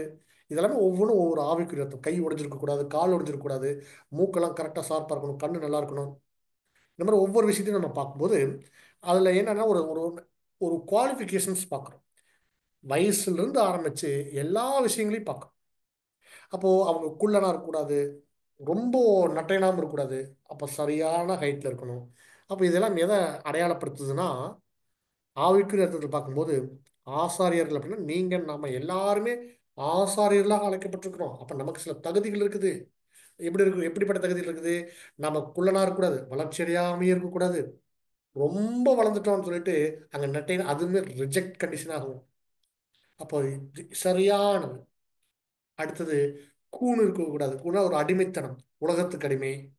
அப்புறம் அடிமைன்னு பார்த்தா அடிமையில் நிறைய இருக்கு. பணத்திற்கு அடிமை, அப்புறம் சாப்பாட்டுக்கு அடிமை, இல்லை மனைவிக்கு அடிமை, இல்லை கணவனுக்கு அடிமை, இந்த மாதிரி நிறைய அடிமைகள் இருக்கு. அந்த அடிமைகள் அதான் கூணுக்கு அடையாளம். கூண் போட்டிருந்தா ஆசாரியருக்கு தகுதியே இல்லை, அப்படி நிமிர்ந்து நிற்கக்கூடிய ஒரு விஷயம். அப்படின்னா அது நம்ம நம்ம நம்மளை அந்த கூணுல இருந்து அப்படி நிமிர்த்தி நிற்கிறது எது அப்படின்னா சத்தியம் தான். சத்தியத்தையும் அறிவீர்கள், சத்தியம்தான் உங்களை விடுதலையாக்கும், அந்த அடிமைத்தனத்திலிருந்து உங்களை விடுதலையாக்கும் அப்படிங்கிற ஒரு அருமையான ஒரு காரியத்தை பார்த்தோம். அது மாத்திரமில்ல, அவங்களுடைய ட்ரெஸ்ஸு ரொம்ப முக்கியம். பிரதான ஆசிரியருடைய அந்த மகிமையான வஸ்திரம், அந்த ட்ரெஸ்ஸை பற்றி தான் நம்ம நிறைய படித்தோம். அதில் பார்க்கும்போது ஆசிரியர் முதல்ல என்ன பண்ணுவாங்கன்னா உள்ள வந்து ஒரு இன்னர்ஸ் போடுவாங்க, ட்ரௌசர் மாதிரி போடுவாங்க. அது பேர் சல்லடம், சணநூல் சல்லடம் அப்படின்னு வார்த்தை கொடுக்கப்பட்டுச்சுங்க. அப்போ அந்த சணநூல் சல்லடம் எதை அடையாளப்படுத்துது அப்படின்னா நம்ம நிர்வாணம் அடைவது பாவ நிலைமை. ஆதாம் அந்த நிர்வாணியாக கூனி குறிஞ்சார் பாருங்க, தேவனை பார்த்து ஒளிஞ்சார் பாருங்க. உன்னை நிர்வாணின்னு சொல்லி உணர்த்துனது யாரு அப்படின்னு சொல்லி தேவன் கேட்பார் இல்லையா? அந்த நிர்வாணம் அது பாவத்தின் அடையாளம். அந்த நிர்வாணத்தை மூடுற ஒரு காரியமாக அது பார்க்கிறோம். அதான் முதல் ஸ்டெப். அடுத்தது என்ன இருக்கு அப்படின்னு சொல்லி பார்த்தோம் அப்படின்னா, ஒரு ஃபுல் அங்கி, அது சணநூல்ல போடுற அங்கி. அந்த அங்கிக்கு வந்து அது அது வந்து விசித்திரமான உள் சட்டை அப்படின்னு தமிழ்ல அருமையான பேரு. அடுத்தது என்ன அப்படின்னு சொன்னா, அதுக்கு மேல வந்து ஒரு ஒரு மேலங்கி போடுறாங்க. அந்த மேலங்கி அப்படின்னா அது எப்படி இருக்கும் அப்படின்னு சொல்லி பார்க்கும்போது, ஒரு ப்ளூ கலர்ல கழுத்துல இருந்து இது வரைக்கும் இருக்குது அது மேலங்கி. அதுக்கு கீழே பார்த்தீங்கன்னா பொன்மணிகளும் மாதுளை மலர்களும், ஒரு ஒரு ஒரு பொன்மணி, அது கோல்டு, தங்கத்திலேயே ஒரு பெல்லு மாதிரி வச்சிருப்பாங்க. பெல்லு தான். அடுத்தது வந்து ஒரு மாதுளம்பழம் போல அந்த நூல்லேயே அப்படி செஞ்சு மாதுளம்பழம் போல இருக்கும். ஒரு மாதுளம்பழம், ஒரு தங்கத்துல ஒரு பெல்லு இப்படியே இருக்கும். கீழே அது தொங்கல்களாக இருக்கும். அதுக்கு மேலே ஒரு ஏபோத். ஏபோத் அப்படின்னு சொன்னா அது கழுத்துல இப்படி விட்டு பின்னாடி தொங்க விட்டுருப்பாங்க, முன்னாடி தொங்க விட்டுருப்பாங்க. அந்த ஏபோத்தோட துணியிலேயே இடுப்புல கட்டியிருப்பாங்க. அப்போ இந்த இடைக்கச்சை. அதுக்கு மேல மார்பதக்கம். அது ஏபோத்து உங்களுக்கு தெரியும், அது 3 கலர்ல இருக்கும். மிக்ஸ்டு, அதாவது முறுக்கு நூல் சொல்லுவாங்க இல்லையா? 3 கலர் நூலை வச்சு முறுக்கி பண்ணியிருப்பாங்க. இதுக்கு ஒரு அர்த்தம் இருக்கிறத நம்ம பாடத்துல படிச்சோம். இது எல்லாமே என்ன அப்படி சொன்னா, ஒரு ஒரு ஆசாரியன் அவங்களுடைய தகுதிகளும் அவங்களுடைய இப்போ நம்ம பார்க்குறோம் இன்னைக்கும் சிஎஸ்சி சர்ச்சில், பெந்திகஸ் சர்ச்சில், ஆர்சிலாம் அங்கி போடுறாங்க. ஊழிக்காரர்கள் அங்கி போட்டுருந்து பார்க்குறோம். அங்கேனா வெள்ளை கலர் அங்கி போட்டிருந்தா அவங்க பரிசுத்தவான்கள் அர்த்தமா? கட்டாயமாக இல்லை. அப்போ ட்ரெஸ்ஸுல என்ன பண்ணுன்னா அவங்களுடைய கேரக்டரை சொல்லணும். ஒவ்வொரு ட்ரெஸ்ஸுக்கும் ஒவ்வொரு அர்த்தம் இருக்கு. அப்ப இவர் போட்டிருக்காருன்னா அந்த போட்டிருக்க ட்ரெஸ்ஸு அவங்க அந்த ட்ரெஸ்ஸுக்கு உண்மை உள்ளவர்களாக அவங்க இருக்கணுங்கிற அந்த உணர்த்துதல் இருக்கு. அதே மாதிரி போட்டிருக்கிற அவங்களுக்கும் பாடம் இருக்கு. அந்த ட்ரெஸ்ஸை பார்க்கக்கூடிய மற்ற இஸ்ரேல் ஜனங்களுக்கும் அங்கே ஒரு பாடம் இருக்குன்னு சொல்லி பார்த்தோம். அதே போலதான் நம்முடைய வாழ்க்கையில நம்ம போட்டிருக்கிற எல்லா ட்ரெஸ்ஸும் அது நீதியின் வஸ்திரம், அது மகிமையான வஸ்திரம், அது கிறிஸ்து நமக்கு கொடுத்துருக்கக்கூடிய ஒரு அற்புதமான ஒரு வஸ்திரம்னு சொல்லி பார்க்கணும். அதுல அத்தனை அடையாளங்கள் சுமந்துக்கிட்டு தான் ஒரு ஆசாரி நிற்கிறாங்க. ஏபோத்து அது உடன்படிக்கை. உள்ள ஒரு உடன்படிக்கை, பின்னாடி வரும் ரெண்டு. ஒன்று வெளியரங்கமா தெரியும், பின்னாடி புதிய உடன்படிக்கை பின்னாடி. உள்ள அதுக்குள்ள ஒரு மார்பதக்கமா, மார்பதம் ரெண்டா மடிச்சு வச்சிருப்பாங்க. அதுல ஒரு உள்ள ஒன்று மறைச்சிருக்கு, ஒன்று வெளியே ஒன்று இருக்கும். அப்போ அது என்ன அப்படின்னு சொல்லி பார்க்கும்போது இந்த ரெட்டாயம் மடிச்சிருந்த ஒரு ஜான் அப்படிங்கும்போது அதெல்லாம் நம்ம ஒவ்வொன்றுக்கும் அர்த்தம் பார்த்தோம். நியாயப்பிரமான உடன்படிக்கை தான் முன்னாடி தாங்கி நிற்குது. அதுக்கு மேல 12 கற்கள் பதிக்கப்பட்டிருக்கிறது நம்ம படித்தோம். 12 கற்களும் 12 விதமான கேரக்டர். கல் அப்படின்னால அது ரத்தன கற்கள். அது வெளியேறப்பட்ட கற்கள். சாதாரணமா ரோட்லையும் தெருவுலையும் அப்படியே நிலத்துல கிடக்கிற கல் எல்லாம் அது வெளியேறப்பட்டிருக்குன்னு சொல்ல முடியாது. அந்த கல்லு என்ன அதிகப்படியான எதை தாங்கி இருக்குது? வெப்பத்தையும் அதிகப்படியான அழுத்தத்தையும் தாங்கி இருக்குது. அப்போ நம்ம எப்போ நம்ம ஜொலிப்போம், ரத்தன கற்களாக நம்ம சொல்லி ஜொலிப்போம் அப்படின்னு ஒவ்வொரு கேரக்டர் நமக்குள்ள எப்போ வரும் அப்படின்னா, அது மிகப்பெரிய நம்ம சோதனையை சகிச்சு சகிச்சு தான் நிறைய பாடுகள் உபத்திரங்கள் வழியாக தான் நம்ம ஒரு நல்ல ஒரு குணலட்சணத்தை காட்டுவோம். அதான் ரத்தன கற்களுக்கான அடையாளமாக நம்ம பார்த்தோம். அது 12 ரத்தன கற்களும் வெளியேறப்பட்டதாக இந்த பூமியில் இருந்துச்சு. அதை கரெக்டாக அவங்க எடுத்து அங்கே பதிச்சு வச்சிருந்தாங்க பார்க்குறோம். அந்த 12 கற்களும் 12 கோத்திரத்தை அடையாளப்படுத்துது. அங்க இஸ்ரேல் ஜனங்களுக்கு 12 கோத்திரங்கள், இங்க சபை அடைய வேண்டிய வெளிப்படுத்தலாக பார்க்கறீங்களா 12 குணலட்சணங்களை அடையாளப்படுத்துறதா நம்ம பார்க்கறோம். தலையில வந்து அந்த பாகை அப்படின்னா தலையை மூடி இருக்கக்கூடிய அந்த பாகை, அது என்ன இருக்குன்னா தலை பூரா தேவனுடைய நீதி தான் இருக்கணுங்கிறதுக்கான அடையாளம். அந்த கிரீடம் கர்த்தர் கர்த்தருக்கு பரிசுத்தம்ங்கிற மாதிரி ஒரு பட்டம் அப்படியே கட்டியிருப்பாங்க தங்கத்துல. அப்போ தேவனுடைய நீதி தான் அவங்க மைண்ட்ல எப்பவுமே இருக்கணும். அந்த நீதி தான் அவங்க செயல்படுத்துறதா இருக்கணும். அப்படின்னா எல்லாவற்றுக்குமே நம்ம ஒரு காரியம் செய்யறோமா, வேத வசனம் இதை பத்தி சொல்லியிருக்கா, அப்ப தேவனுடைய சித்தம் இதுதானா, அப்ப நம்ம இது கட்டாயமா செய்யணும். சுய சித்தம் செய்யக்கூடாது, தேவ சித்தம் தான் செய்யணும். நம்ம செய்யக்கூடிய காரியத்துல தேவன் பிரியமா இருக்கிறாரா? நம்ம பேசின வார்த்தைகளை தேவன் பிரியமா இருக்கிறாரா?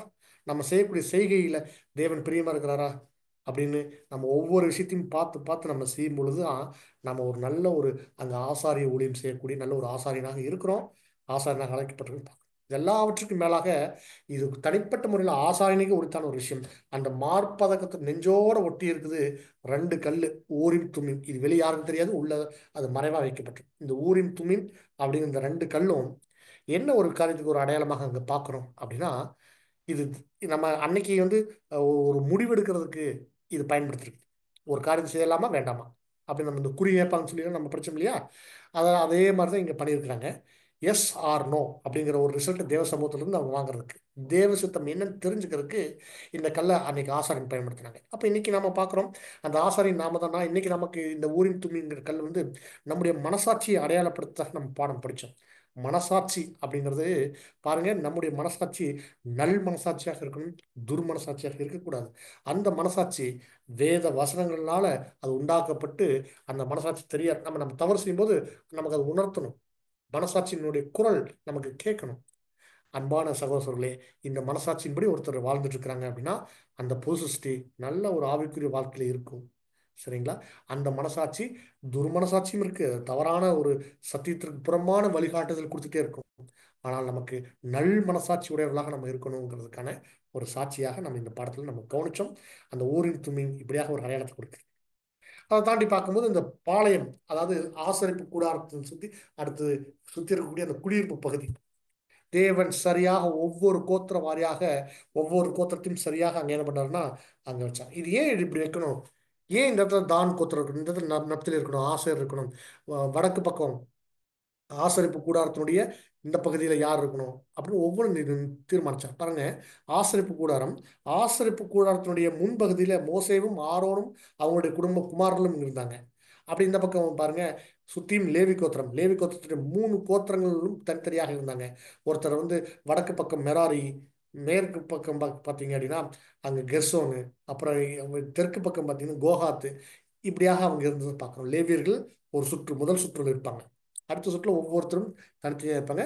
அந்த 3 கோத்திரங்களாக பிரித்து வச்சிருந்தாங்க. அந்த 3 கோத்திரத்திலையும் ஒருத்தர் அங்கே ஹெட்டாக வச்சிருந்தாங்க. அப்போ இது ஏன், இதுல என்ன ரகசியம் இருக்கு, தேவ ரகசியம் இருக்குன்னு பார்த்தா, அதுல நம்ம படிச்சோம், ஆச்சரியமான ஒரு ரிசல்ட் கிடைச்சிச்சு. தேவனுடைய 4 குணலட்சணங்கள் அங்க இருக்கிறத பார்த்தோம். அது எங்க இருந்து பார்த்தோம் அப்படின்னா, ஒவ்வொரு கோத்திரத்துக்கும் பாருங்க, தலைவராக இருக்கிறவங்க அவங்க தான் முன்னாடி கொடி பிடிச்சிட்டு போவாங்க பாளையம் புறப்பட்டு போகும்போது. இப்ப தானு, அப்புறம் யூதா, அப்புறம் ரூபனு, அப்புறம் இப்ரா, இவங்க தான் ஒவ்வொன்றுக்கும் வடக்கு பக்கத்தினுடைய தலைவராக தான் கோத்திரமும், பாருங்க இந்த பக்கம் கிழக்கு பக்கத்திற்கு யூதாவும், மேற்கு பக்கத்துல எப்ராஹிம், தெற்கு பக்கத்தில் ரூபன், இது எல்லாமே யார் அப்படின்னா அந்த கொடியில போட்டிருக்குது அடையாளம், ஒரு பிக்சர். அதான் பார்க்கும்போது அதெல்லாம் எடுத்து பொருத்தி பார்க்கணும் அப்படின்னா தேவனுடைய 4 குணலட்சணங்கள். ஒருத்தர் யூதா கொடியில சிங்கம் இருக்குது, அப்புறம் இவங்களோட கொடியில கழுகு படம் இருக்கு, அப்புறம் காளையினுடைய படம் இருக்கு, அப்புறம் ரூபத்தில் அங்க மனித முகம் அப்படிங்கிற ஒரு கொடியில போட்டிருக்கு. அப்ப இதெல்லாத்தையும் எடுத்து வச்சு பார்க்கும்போது நானும் தேவனுடைய 4 குணலட்சணங்களை அடையாளப்படுத்தி அவங்க காட்டுது. ஏன் தேவனுடைய 4 குணலட்சணங்கள்?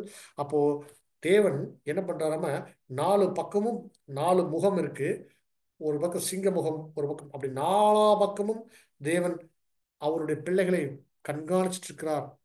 அவருடைய வல்லமை செயல்படுது, அவருடைய நீதி செயல்படுது, அவருடைய அன்பு எல்லாமே அப்படி இருக்கின்றதுக்கான ஒரு அடையாளம். அப்போ நமக்குள்ளேயும் நம்ம மத்தியிலும் தேவன் வாசம் செஞ்சா அவர் இப்படிதான் வாசம் செய்கிறார். அவருடைய வாசம் செய்கிறார் என்ன அர்த்தம்? அவருடைய வல்லமை செயல்படும், அவருடைய ஞானம் இருக்கும், அவருடைய நீதி இருக்கும், அவருடைய அன்பு இருக்கும். அதனாலதான் எங்கெல்லாம் சபை கூடி வர்றோமோ உங்கள் மத்தியில் நான் வாசம் பண்றேன் அப்படி சொல்லும்போது அவர் வாசம் பண்றாரு என்ன அர்த்தம் அப்படின்னா இந்த 4 விஷயங்களும் அங்க இருக்குன்னு சொல்லி நம்ம பார்க்கிறோம்.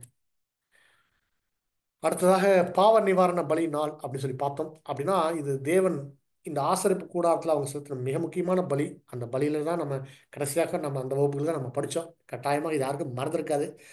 மிக முக்கியமான ஒரு 5 பலிகள் இருக்கு. இதை நீங்க மறந்துடவே வேண்டாம். லேவியராகமம் 1ஆம் அதிகாரத்தில் ஒரு பலி, 2ஆம் அதிகாரம், 3ஆம் அதிகாரம், 4ஆம் அதிகாரம், 5ஆம் அதிகாரம், இந்த 5 அதிகாரத்திலும் இருக்கக்கூடிய பலிகள்.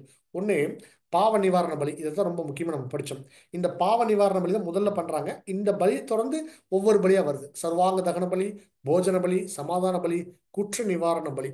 ஒவ்வொன்றும் ஒவ்வொரு விதமான பலிகளுக்கு அடையாளம். ஒவ்வொன்றும் ஒவ்வொரு பலி. அப்படின்னா இந்த பலிகள் எதை அடையாளப்படுத்துது அப்படின்னு சொன்னா, பாவ நிவாரண பலி ஒரு பலி தனி, அதை தொடர்ந்து வர்ற மற்ற எல்லா பலிகளும் இதர பலிகள். சரிங்களா? அப்போ ஆதாமுடைய பாவம் நமக்குள்ள இருக்கு. அந்த ஆதாமுடைய பாவத்திற்கு கிறிஸ்துவனுடைய மரணம் நம்ம அனைவரையும் சுத்திகரிக்குது. அப்போ இதே உலக ஜனங்களுக்கு நீங்க வச்சீங்க அப்படின்னா பாவ நிவாரண பலி அப்படிங்கிறது யூத யுகத்துக்கு, சுவிசேஷ யுகத்துக்கு அடையாளமாக இருந்துச்சு. சுவிசேஷ யுகத்துல கிறிஸ்துவின் மரணமும் சபையின் மரணமும் முழுசா முடிஞ்சிடும். அப்போ கிறிஸ்துவின் பலி, சபையின் பலி, அதான் காளை ஆட்டுக்கடை. சரிங்களா? அடுத்தது அதை தொடர்ந்து வரக்கூடிய கிறிஸ்துவின் யுகம், சுவிசேஷம் பொழுது 1000 ஆண்டு அரசாட்சி. 1000 ஆண்டு அரசாட்சியில ஒட்டுமொத்த உலக ஜனங்களுக்குமான பலியாக இந்த 4 பலிகளையும் நம்ம பார்க்கிறோம். அப்படின்னா ஆதாம் நிமித்தம் நமக்குள்ள இருக்கக்கூடிய பலி, அதுக்கு ஒரு பலி செலுத்தப்பட்டாச்சு, கிறிஸ்துவனுடைய பலி. அடுத்தது நாம் செய்யக்கூடிய சில சில தவறுகள், மீறுதல்கள், அதற்கு நாம தான் என்ன ஆகணும், பலியாகணும், பலி செலுத்தணும். அந்த ஒவ்வொருத்தரும் செய்யக்கூடிய தவறுகளுக்கு அது அவர்கள் தான் அதை சரி செய்யணும் அப்படிங்கிறதுக்கான ஒரு அடையாளம் தான் மற்ற பலிகள். அப்படி பார்க்க ஒவ்வொன்றிலும் ஒவ்வொரு அர்த்தம் இருந்ததை நம்ம ஆழமாக நம்ம பிரித்து தனித்தனியாக பார்த்தோம். அது கட்டாயமாக உங்களுடைய நினைவில் இருக்கும், மறந்திருக்கவே மாட்டீங்க அப்படின்னு. இது ஒரு சின்ன ஒரு சின்ன ஒரு சுருக்கம் தான், நான் சின்ன ரீகால் பண்ணி இந்த ஆசிரியப்பு கூடாரத்தில் நம்ம பார்த்தோம். அன்பான சகோதரர்களே, இந்த திரும்ப ஒரு ரிவிஷன் சரின்னு பட்டதுக்கான காரணம் என்ன அப்படின்னா, இந்த ஆசரிப்பு கூடாரத்துக்குள்ள கிறிஸ்து இருக்கிறார், பல பரிணாமங்கள் இருக்கிறார்னு பார்த்தோம். பாருங்க, ஆசரிப்பு கூடாரத்துல பிரகாரத்தினோட தூண்ல, அதனோட ஊக்குல, அந்த மூடுதிரைக்குள்ள கிறிஸ்து இருக்கிறார், பலிபீடத்தில் இருக்கிறார், தண்ணீர் தொட்டியில் இருக்கிறார், குத்து விளக்குல இருக்கிறார், குத்து விளக்குடைய வெளிச்சத்தில் இருக்கிறார். அப்புறம் அப்பம் அவர்தான். அது மாத்திரமல்ல, தூப வீடம், தூப வர்க்கம், உள்ள போன மன்னா அவர்தான், அந்த ஒளி அவர்தான், எல்லாமே அவர்தான். இப்படி கிறிஸ்து பல பரிணாமத்துல இருக்கிறது போல சபையும் அந்த கிறிஸ்துக்குள்ள இருக்கும்போது சபையும் இதுக்குள்ள இருக்கிறாங்கன்றார். அன்பான சகோதரர்களே, அன்னைக்கு இஸ்ரேல் ஜனங்கள்ல ஆசாரியர்களை தவிர இந்த ஆசரிப்பு கூடாரம் ஒருத்தரும் கண்ணில் பார்த்தேன். அது எப்படி இருக்கணும் யாருமே பார்க்கல. நீங்க சொன்னா இந்த விஷயத்தை நீங்க நல்லா, நான் எவ்வளவு தூரம் நீங்க இதில் நம்புறீங்கன்னு தெரியல. ஆசாரியர்களை தவிர இதை கண்ணார யாரும் பார்த்ததில்லை. அப்ப தேவன் ஆசாரியர்கள் தவிர வேற யாருக்கும் வெளிப்படுத்தல. ஒருவேளை அதை யாராவது பார்த்துருந்தாங்கன்னா அவங்க இறந்துட்டாங்கன்னு அர்த்தம். அவ்வளவுதான் விஷயம், சிம்பிளா. சரிங்களா? அப்போ ஒருவேளை இந்த பொருளை இன்னொரு இடத்துக்கு, பாளையம் ஒரு இடத்துல இருந்து இன்னொரு இடத்துக்கு புறப்பட்டு போகுதுன்னா அங்க என்னதான் பண்ணியிருக்காங்கன்னா ஃபுல்லா கவர் பண்ணி தான் கொண்டு போயிருக்கிறாங்க. அப்போ எல்லாமே தேவன் இது மறைக்கப்பட்டு வச்சிருக்கிறார். அப்ப நம்ம ஏற்கனவே பார்த்தோம், ஆசரிப்பு கூடாரம் அப்படிங்கிறது அது பரலோகத்தினுடைய சாயல், அது கிறிஸ்துவை பற்றினது. அப்படின்னா அதுக்குள்ள இருக்கு, அந்த கிறிஸ்துங்கிறதுக்குள்ளதான் இருக்கு புது சிருஷ்டி. கிறிஸ்துவானவர் உங்களுக்குள் இருப்பதே அந்த ரகசியம். அந்த ரகசியமே புது சிருஷ்டி தான். அப்போ பாருங்க அன்பான சகோதரர்களே, தேவன் இதுவரைக்கும் அநேக படைப்புகளை இந்த பூமியில் படைச்சு வச்சிருக்கிறார். கடைசியா அவர் படைக்கக்கூடிய ஒரு புதிய படைப்பு புது சிருஷ்டி. அந்த புது சிருஷ்டிங்கிற அந்த அந்த கிரியேஷனை, நியூ கிரியேஷனை ஹியூமன் பாடிக்குள்ள தான் அவர் என்ன பண்றாருன்னா உருவாக்குறார். அந்த புது சிருஷ்டி உருவாகிறதுக்கு ஒரு ஹியூமன் பாடி தேவை, ஒரு சரீரம் தேவை. நீங்களும் நானும் தேவனால தேர்ந்தெடுக்கப்பட்ட சரீரம். அந்த சரீரத்துக்குள்ள தேவன் அவருடைய மிகப்பெரிய திட்டமா இருக்கக்கூடிய புது சிருஷ்டி நமக்குள்ள வச்சிருக்கிறார். அதை உருவாக்கிட்டு இருக்கிறார். அதை உருவாக்கி அதுக்கு நம்முடைய சரீரம் ஒத்துழைக்காது. ஆனா நம்ம ஒத்துழைப்பு செய்யணும், தேவனுக்கு சப்போர்ட் பண்ணணும். உள்ள உருவாயிட்டு இருக்கு புது சிருஷ்டிக்கு. அதனாலதான் அன்பான சகோதரர்களே, புது சிருஷ்டிங்கிறது ஒரு மிகப்பெரிய ரகசியம். பைபிள்ல நம்ம படிக்கிற வசனம் எப்படின்னா, எங்கெல்லாம் ரகசியம் இருக்குதோ அங்கெல்லாம் நம்ம ரொம்ப கவனமா கவனிக்கணும். இது நம்ம பலமுறை சொல்லியிருக்கிறோம், நிறைய படத்தில் சொல்லியிருக்கிறோம். ரகசியம், புது சிருஷ்டிங்கிறது ரகசியம். அந்த ரகசியம் உங்களுக்கும் எனக்கும் நம்ம எல்லாருக்கும் தேவனுடைய பிள்ளைகளுக்கு மட்டும்தான் அந்த ரகசியம் தெரியும். அது வெளியில உலக ஜனங்களாலேயோ இல்ல மற்ற சிஎஸ்சியில் இருக்கிற கிறிஸ்டின்ஸ்க்கோ, ஆர்சியில் இருக்கிற கிறிஸ்தவர்களோ, மற்ற பெந்தகோஸ் கிறிஸ்தவரோ, எந்த கிறிஸ்தவர்களாலையும் இதை புரிஞ்சு கொள்ள முடியாது. நம்மை தவிர இந்த புது சிருஷ்டி அப்படிங்கிற இந்த ஒரு ரகசியத்தை யாராலையும் புரிஞ்சுக்க முடியாது. காரணம், தேவன் அவங்களுக்கு அதை மூடி மறைச்சிருக்கிறார். ஒரு எளிமையா சொல்லணும்னா, கடைசியாக ஒரு அருமையான ஒரு வார்த்தை சொல்லி நம்ம இந்த பாடத்தை நம்ம முடிக்கணும்னா, உங்களையும் என்னையும் வேற யாராலையும் புரிஞ்சு கொள்ள முடியாது. வெளியே இருக்கக்கூடிய உலக ஜனங்களால நம்மளை புரிஞ்சுக்கவே முடியாது. ஏன்? நீங்க புது சிருஷ்டி. அதனாலதான் பாருங்க, ஒரு வீட்டுல ஒரே ஒரு புது சிருஷ்டி இருக்கு, வீட்டில் இருக்கிற யாருமே இந்த சத்தியத்தில் இல்லை, அவங்க புது சிருஷ்டி இல்லை அப்படின்னா அந்த மனுஷனை யாராலையும் புரிஞ்சுக்க முடியாது. இதுதான் உண்மை, இதுதான் சத்தியம். காரணம், அந்த புது சிருஷ்டியை தேவன் வெளியே யாருக்கும் தெரியாம அப்படியே மூடி மறைச்சு வச்சிருக்கிறார். இது ஒரு மறைக்கப்பட்ட ரகசியம். அன்பான சகோதரர்களே, இதைத்தான் நம்ம கடைசியா நம்ம சொல்றோம். உங்களுடைய செயல்பாடுகள், உங்களுடைய சிந்தைகள், உங்களுடைய விருப்பங்கள், நீங்க என்ன விரும்புறீங்க, உங்களுக்கு என்ன பிடிக்கும் அப்படின்றது வெளியே இருக்கிறவங்களுக்கு யாருக்கும் தெரியாது. சரிங்களா? நாம போராடுவோம். ஆனால் யாரால புரிஞ்சுக்க முடியும்னா, ஒரு புது சிருஷ்டியை இன்னொரு புது சிருஷ்டி தான் புரிஞ்சுக்க முடியும். இப்போ நீங்களும் புது சிருஷ்டி, நானும் புது சிருஷ்டினா உங்களை என்னால புரிஞ்சுக்க முடியும், என்ன உங்களால புரிஞ்சுக்க முடியும். நம்ம ரெண்டு பேர்த்தையும், நம்ம எல்லாரையும் வெளியே இருக்கக்கூடியனால கட்டாயம் புரிஞ்சுக்க முடியாது. இந்த சத்தியத்துக்கு அப்பாற்பட்டு இருக்கிறவங்க, இந்த சத்தியத்தில் இல்லாதவங்களால நம்முடைய வாழ்க்கையோ, நம்முடைய விருப்பங்களையோ, நம்முடைய செய்கைகளையோ, நம்முடைய கிரியைகளையோ அவங்களால நம்மளை பார்க்கும்போது அவங்களுக்கு வெறும் பைத்தியம் அப்படின்னு மட்டும் தெரியும். அப்படி நீங்க பைத்தியம் அப்படின்னு நீங்க பேர் வாங்குறீங்களா? நீங்கள் ஆசீர்வதிக்கப்பட்டவர்கள். காரணம், நீங்க எப்போவெல்லாம் பைத்தியகாரங்க அப்படின்னு பேர் வாங்குறீங்களோ அப்போ தேவனுடைய ஆசீர்வாதம் உங்களிடத்துல நேரடியாக வந்து சேர்ந்திருக்குதுன்னு அர்த்தம். நீங்க சந்தோஷப்பட்டு கலிகூறுங்கள். அன்பான சகோதரர்களே, நீங்க நீதி நிமித்தம் சத்தியத்திற்காக நீங்கள் உபத்திரவப்படுறீங்களா? நீங்க பாக்கியவான்களாக இருக்கிறீங்க. காரணம், தேவனால மறைக்கப்பட்ட பொக்கிஷம் நீங்க. கடைசியாக நம்ம ஒரு காரியங்களை வாசிக்கணும். இதை வாசிக்கும் போது இந்த இணையதளத்தின் வாயிலாக கேட்டுக்கொண்டிருக்கூடிய அத்தனை சகோதரர்களும் நீங்க முழு கவனத்தோட இப்போ சகோதரி வாசிக்கும் போது நீங்க கேளுங்க. நம்ம இதோட இந்த ஆசரிப்பு கூடார வகுப்பை நம்ம நிறைவு செய்ய போறோம். இது சகோதரருடைய எழுத்து. ஆசரிப்பு கூடார புத்தகத்துல கடைசியா சொன்ன வார்த்தை சகோதரர் நமக்காக பதிவு செஞ்ச வார்த்தை.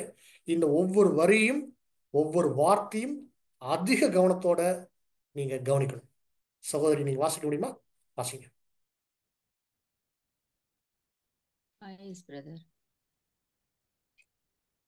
ஆதி காலங்களுக்கும் தலைமுறை தலைமுறைக்கும் மறைவாயிருந்த ரகசியம். கொலேசியர் 1 வசனம் 25. ஆசரிப்பு கூடாரத்தின் அலங்காரமும் மகிமையும், அதனுடைய சுவர்கள், அதனுடைய பொன் பனிமுட்டுகள் மற்றும் அதனுடைய வினோதமான வேலைப்பாடுள்ள திரைகள் அனைத்தும் ஜனங்களின் பார்வைக்கு முற்றிலும் மறைத்து வைக்கப்பட்டிருந்த இக்காரியம் சிலருக்கு ஆச்சரியத்தை அளிக்கிறது. சூரிய வெளிச்சம் கூட அதனுள் பிரவேசிக்க முடியாதவாறு ஆசரிப்பு கூடாரம் அமைக்கப்பட்டிருந்தது. பரிசுத்த ஸ்தலத்தில் இருந்த ஒளி குத்துவிளக்கிலிருந்து மகாபரிசுத்தத்திற்கு வேண்டிய ஒளி ஷெக்கினா மகிமையிலிருந்து மாத்திரமே கிடைக்க பெற்றது. ஆனால் இதனுடைய பணிகளிலிருந்து நாம் பெற்ற பாடங்களுடன் இது பூரணமாக பொருந்துகிறது. தேவன் நிழலாய் இருக்கிற அதை மூடி அதனுடைய மகிமையும் அலங்காரத்தையும் யாரும் பார்க்க முடியாத தோள்களினால் மூடினார். அதுபோல வாசிங்க, தொடர்ந்து வாசிங்க. Next page. அதுபோல ஆவிக்குரியவற்றின் மகிமைகளையும் அலங்காரங்களையும் தங்களை அர்ப்பணித்த நிலையிலுள்ள ராஜரீக ஆசாரிய கூட்டத்தார் மாத்திரமே காண முடியும். இவர்கள் உலகத்திலும் வெளியிலும் இருக்கிறவர்கள் பார்த்து மெச்ச முடியாது மறைக்கப்பட்ட ஆனால் மகிமையான நிலைக்குள் நுழைகின்றார்கள். அவர்களின் மகிமையான நம்பிக்கைகளும் அவருடைய புதிய சிருஷ்டியின் நிலைமையும் மற்றவர்களிடமிருந்து மறைத்து வைக்கப்படுகின்றன. Thank you sister. அன்பான சகோதர சகோதரர்களே, இப்போ புது சிருஷ்டி அப்படிங்கிற ஒரு காரியத்தை தேவன் பார்த்து பார்த்து அதை என்ன பண்றாருன்னா அழகா மகிமையா அங்க கொண்டு வந்துட்டு இருக்கிறார். அந்த அருமையான அதுக்கான நிழல் தான் உங்களுடைய வாழ்க்கையும் என்னுடைய வாழ்க்கையும் நம்ம எல்லாருடைய வாழ்க்கையும் எப்படி கிறிஸ்தியசுக்களாக அங்க சிறப்பா ஒரு பரிபூர்ண நிலை அடைய போகுதோ அந்த நம்முடைய வாழ்க்கையை தான் தேவன் என்ன பண்ணியிருக்காருன்னா இந்த ஆசரிப்பு கூடத்துக்கு வச்சிருக்கிறார். நம்ம இந்த ஒரு வருஷ காலமாக நம்ம படிச்ச பாடம், அந்த பாடத்தினுடைய ரகசியம் என்னன்னா நம்முடைய வாழ்க்கை தான் இப்படி இருக்கு. இதுக்கு சாட்சி கிறிஸ்து நமக்கு முன்னாடி வாழ்ந்து காமிச்சிருக்கிறார். அன்பான சகோதரர்களே, இது வெளியே யாருக்கும் தெரியாது. காரணம், தேவன் அன்னைக்கும் சரி இன்னைக்கும் சரி இதை மூடி மறைச்சு தான் ஒரு மறைவாகத்தான் வச்சிருந்திருக்கிறார். காரணம், இந்த ரகசியம் வெளியில் இருக்கிறவங்க யாருக்கும் தெரியாது, தெரிந்து கொள்ளவும் முடியாது. ஒரு நாள் இது வெளியரங்கமாகும். அப்ப நம்ம எல்லாருமே மறிச்சு உயிர்த்தெழுந்து ஆவியில் உயிர்த்தெழுந்து ஒரு மகிமை அடைஞ்சிருப்போம்.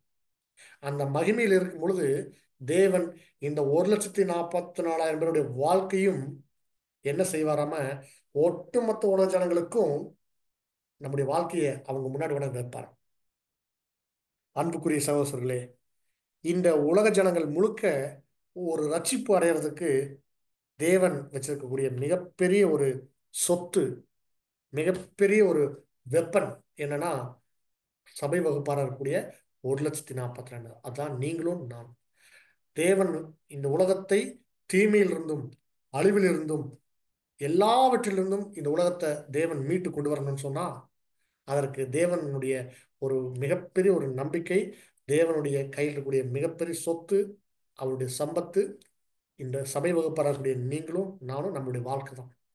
எப்படி கிறிஸ்துவனுடைய வாழ்க்கை, கிறிஸ்து எப்படி 1,44,000 பேர் உருவாக்கினாரோ அதே மாதிரி இந்த 1,44,000 பேரும் ஒட்டுமொத்த உலகத்தையும் உருவாக்க போறாங்க தேவனுக்கு பிரியமா. அதாங்க நம்ம பார்க்குறோம். இந்த ஆசரிப்பு கூடாரத்தை நீங்க எங்கெல்லாம் உங்க வீட்டில் நீங்க பிக்சர் வச்சிருங்க, உங்க ஹாலில் மாட்டி வச்சிருங்க. ஆசரிப்பு கூடாரமும் தேவனுடைய தெய்வீக திட்டம் இந்த ரெண்டும் ஒவ்வொரு வேதமானவருடைய வீட்டிலும் இருக்கணும். அதை நம்ம கண்ணில் பார்த்துக்கிட்டே இருக்கணும். அதை பார்க்கும்போது தேவனுடைய திட்டம் அப்படிங்கிறது அந்த திட்டத்துக்குள்ள நாம் இருக்கிறோம். ஆசரிப்பு கூடாரத்தை பார்க்கும்போது இந்த ஆசரிப்பு கூடாரம் அது நம்முடைய வாழ்க்கை அப்படின்னு நமக்கு உணர்த்தி கொண்டே இருக்கணும். ஒருவேளை நம்ம வீட்டில் ஆசரிப்பு கூடாரம் படமும் அது தேவனுடைய திட்டமும் இல்லை அப்படின்னா நம்ம இன்னைக்கே ஒரு முடிவு செய்வோம், உடனடியாக அந்த வீட்டில் நம்ம முன்னாடி வைப்போம். அதை பார்த்துட்டே இருக்கணும். அதை பார்க்கும்போது தான் நம்முடைய பலியின் ஜீவியம் நமக்கு அது உணர்த்திட்டே இருக்கும். சரிங்களா? நம்முடைய பலியின் ஜீவியத்தை நம்ம செலுத்தக்கூடிய எல்லா பலிகளையும் தேவன் கட்டாயம் அங்கீகரிப்பார். அது உண்மையும் உத்தமமாக இருக்கிற பட்சத்தில். பொறுமையோடு கேட்டவங்க அனைவரையும் தேவன் தாமே ஆசீர்வதித்து நடத்துவாராக. ஆமை. இந்த ஒரு அருமையான ஒரு வாய்ப்பை கொடுத்த பிதாவாகிய தேவனுக்கும் தலையாகிய கிறிஸ்துவுக்கும் சபையாகிய சரீர அங்கங்கள் உங்கள் அனைவருக்கும் நன்றி கூறி விடைபெறுகிறேன். தேவநாமம் கிறிஸ்துவ மகிமைப்படுவதாக. ஆமை.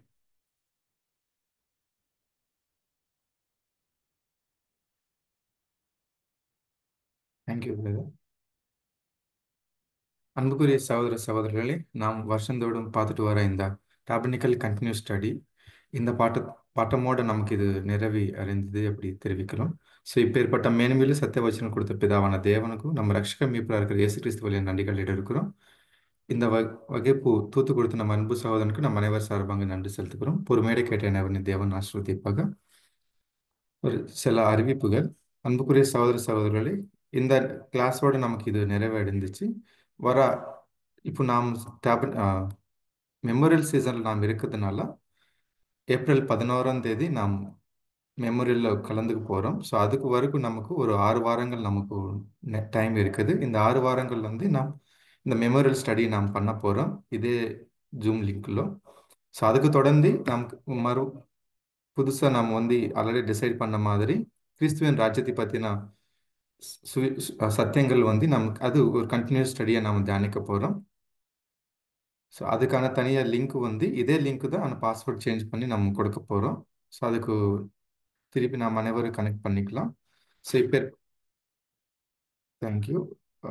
இப்போ இந்த செஷனுக்கு இனிய இனிய கீதங்கள் படிக்க முடிய சகோதரி அனு வில்சன் அன்போடு அழைக்கிறோம்.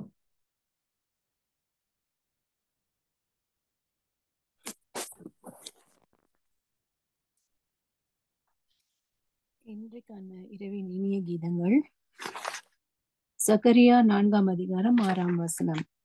பலத்தினாலும் அல்ல, பராக்கிரமத்தினாலும் அல்ல, என்னுடைய ஆவியினாலே ஆகும் என்று சேனைகளின் கர்த்தர் சொல்லுகிறார்.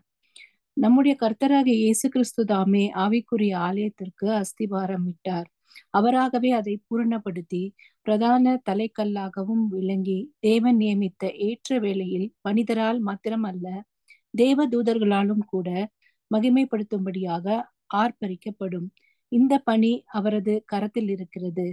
தற்காலத்தில் வெளித்தோற்றத்துக்கு சோதனைகளும் மிக குறைவான முன்னேற்றமும் காணப்பட்டாலும் அவரது ஊழியர்கள் பலப்பட்டு தைரியம் கொண்டு வாழ்க்கையில் தேவ பலத்தால் எல்லாம் கூடும் என்று கிறிஸ்துவுக்குள் வெற்றியின் நம்பிக்கை வைத்து மனித பலத்தினால் அல்ல, பராக்கிரமத்தினாலும் அல்ல, மாறாக கர்த்தருடைய ஆவியினாலே எல்லாம் ஏற்ற காலத்தில் வெற்றியாக வாய்க்கும் என்பதை நினைவு கூற வேண்டும். நம்முடைய விலை மதிக்க முடியாத இரத்தம் சிந்தி கிரியத்துக்கு கொண்ட ஆண்டவர் நம்மை நேசிக்கும் நேசம், அந்த நேசத்தில் நாம் கொண்டிருக்கும் விசுவாசம், மாம்சம், சாத்தான், உலகம் யாவற்றையும் முற்றும் ஜெயம் கொண்டவர்களாக மட்டுமல்ல, மேன்மையான ஆசீர்வாத பாக்கியங்களை பெற்றுக்கொள்ள கிருபை செய்யும். ஆமென். Thank you sister. இந்த செஷனுக்கு நம்ம முடிவு ஜெபத்தில் வழிநடக்க முடியும் சகோதரன் ஐயா ஜேக்கப் அவர்கள் நம்ம அனைவர் சார்பாக அன்போடு அழைக்கிறேன். எஸ் ஜெபிக்கலாம். வானாதி வானங்களிலே மகா உன்னதங்களிலே வாசம் செய்கிற எங்கள் அன்பும் பரிசுத்தமும் கிருபையும் இரக்கமும் தயவும் நிறைந்த எங்கள் பரிசுத்தமுள்ள பரலோக தகப்பனே, ஒருவருக்கே எல்லா துதியும் கனமும் மகிமையும் ஸ்தோத்திரமும் எங்கள் மீட்பெரும் இரட்சகருமாகிய இயேசு கிறிஸ்து மூலமாக ஏறெடுக்கிறோம். அன்பின் தகப்பனே, இந்த நாளிலே கூட தேவரே உம்முடைய பெரிதான கிருபையினாலே நாங்கள் அருமையான ஒரு வேத பாடத்தை நாங்கள் கேட்டோம். இத்தனை காலமாக ஒரு வருட காலமாக நாங்கள் பார்த்து வந்த ஆசரிப்பு கூடாரத்தின் பொருளை நாங்கள் இந்த நாளிலே ஒரு தொகுப்பாக நாங்கள் பார்க்க செய்திருக்கிறீர். அதற்காக நன்றி எடுக்கிறோம். தேவரே, நீர் உம்முடைய திட்டத்திலே எவ்வளவு மிக பெரிதான சத்தியத்தையும் ஆழமான ரகசியத்தையும் நீர் மறைத்து வைத்திருக்கிறீர் என்பதை நாங்கள் கண்டுணர்ந்தோம், ருசித்து பார்க்கிறோம். தகப்பனே, தேவரீர் அற்பரும் நீசரும் பாவிகளும் பரதேசிகளும் திக்கற்றவர்களும் ஏழைகளும் விதவிகளுமாக இருக்கிற எங்களுக்கு கூட தேவரீர் இந்த மகா பெரிதான இந்த பொக்கிஷத்தை உலகம் பார்க்க கூடாத அந்த காரியத்தை எங்களுக்கு காண்பித்திருக்கிறீர். அதற்காக நன்றி எடுக்கிறோம்.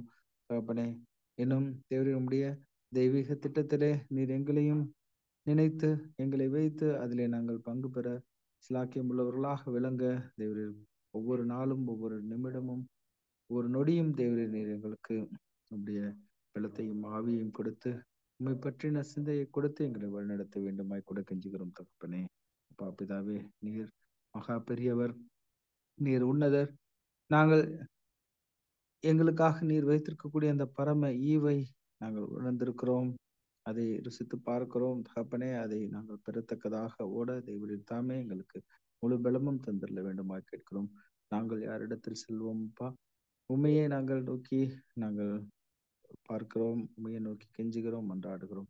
எங்களுடைய குற்றம் குறைகள் எதுவேனும் இருப்பின் தேவரீர் தயவாய் கண்ணோக்கி பார்த்து உம்முடைய நீதியின்படியாக மட்டாய் தண்டித்து தேவரீர் எங்களை மீண்டுமாக உம்முடைய பிள்ளைகளாகவே ஏற்றுக்கொள்ள எங்களுக்கு உதவி செய்தல வேண்டுமாய் கேட்கிறோம் தந்தையே. மேலுமாக இதோ பேசிய தாசரையும் கூட இம்மட்டுமாக நீர் வழிநடத்தி ஆசீர்வதித்தமைக்காக நன்றி எடுக்கிறோம். இன்னும் அவர் மூலமாக அநேக பாடங்களை கொடுக்க தேவரீர் உதவி செய்தலும் என் மாவியை அளவில்லாமல் கொடுத்து வழிநடத்தும் எல்லா காரியங்களிலும் அவருக்கு நீர்தாமை உறுதுணையாக இருந்து வழிநடத்த வேண்டுமாய் கேட்கிறோம். கேட்ட ஒவ்வொரு பிள்ளைகளையும் பேர் பேராய் தொட்டு ஆசீர்வதித்து வழிநடத்தி அவர்களுக்கும் ஏற்ற வேலையில் ஏற்ற காரியங்களை கொடுத்து ஏற்ற சத்தியங்களை கொடுத்து பலப்படுத்தி திடப்படுத்த வேண்டுமாய் கூட கெஞ்சுகிறோம். தகப்பனே, இப்படியாக இந்த முழு பாடங்களையும் ஆசீர்வதித்தீர். இனிமேலும் வரக்கூடிய நாட்களிலே நாங்கள் எங்களை இந்த ராபோஜனத்திற்காக கர்த்தருடைய அந்த நினைவு கூறுதலுக்காக நாங்கள் எங்களை ஆயத்தம் பண்ணத்தக்கதான காரியங்களை எங்களை வழிநடத்தும் பக்தியோடு கூட நாங்கள் அனுசரித்து அதிலே நாங்கள் எங்கள் முழு சிந்தையும் கொடுத்து எங்களுடைய ஜீவித்தை ஒப்பு கொடுக்க உதவி செய்துள்ளோம். இந்த சிறிய மன்றாட்டை கூட எங்களை மீட்பெறும் இரட்சகருமான இயேசு கிறிஸ்துவின் வழியாக பொறுப்பாதம் வைத்து மிக தாழ்மையோடு கூட ஜெபிக்கிறோம். எங்கள் ஜெபம் நல்ல தகப்பனே, ஆமென்.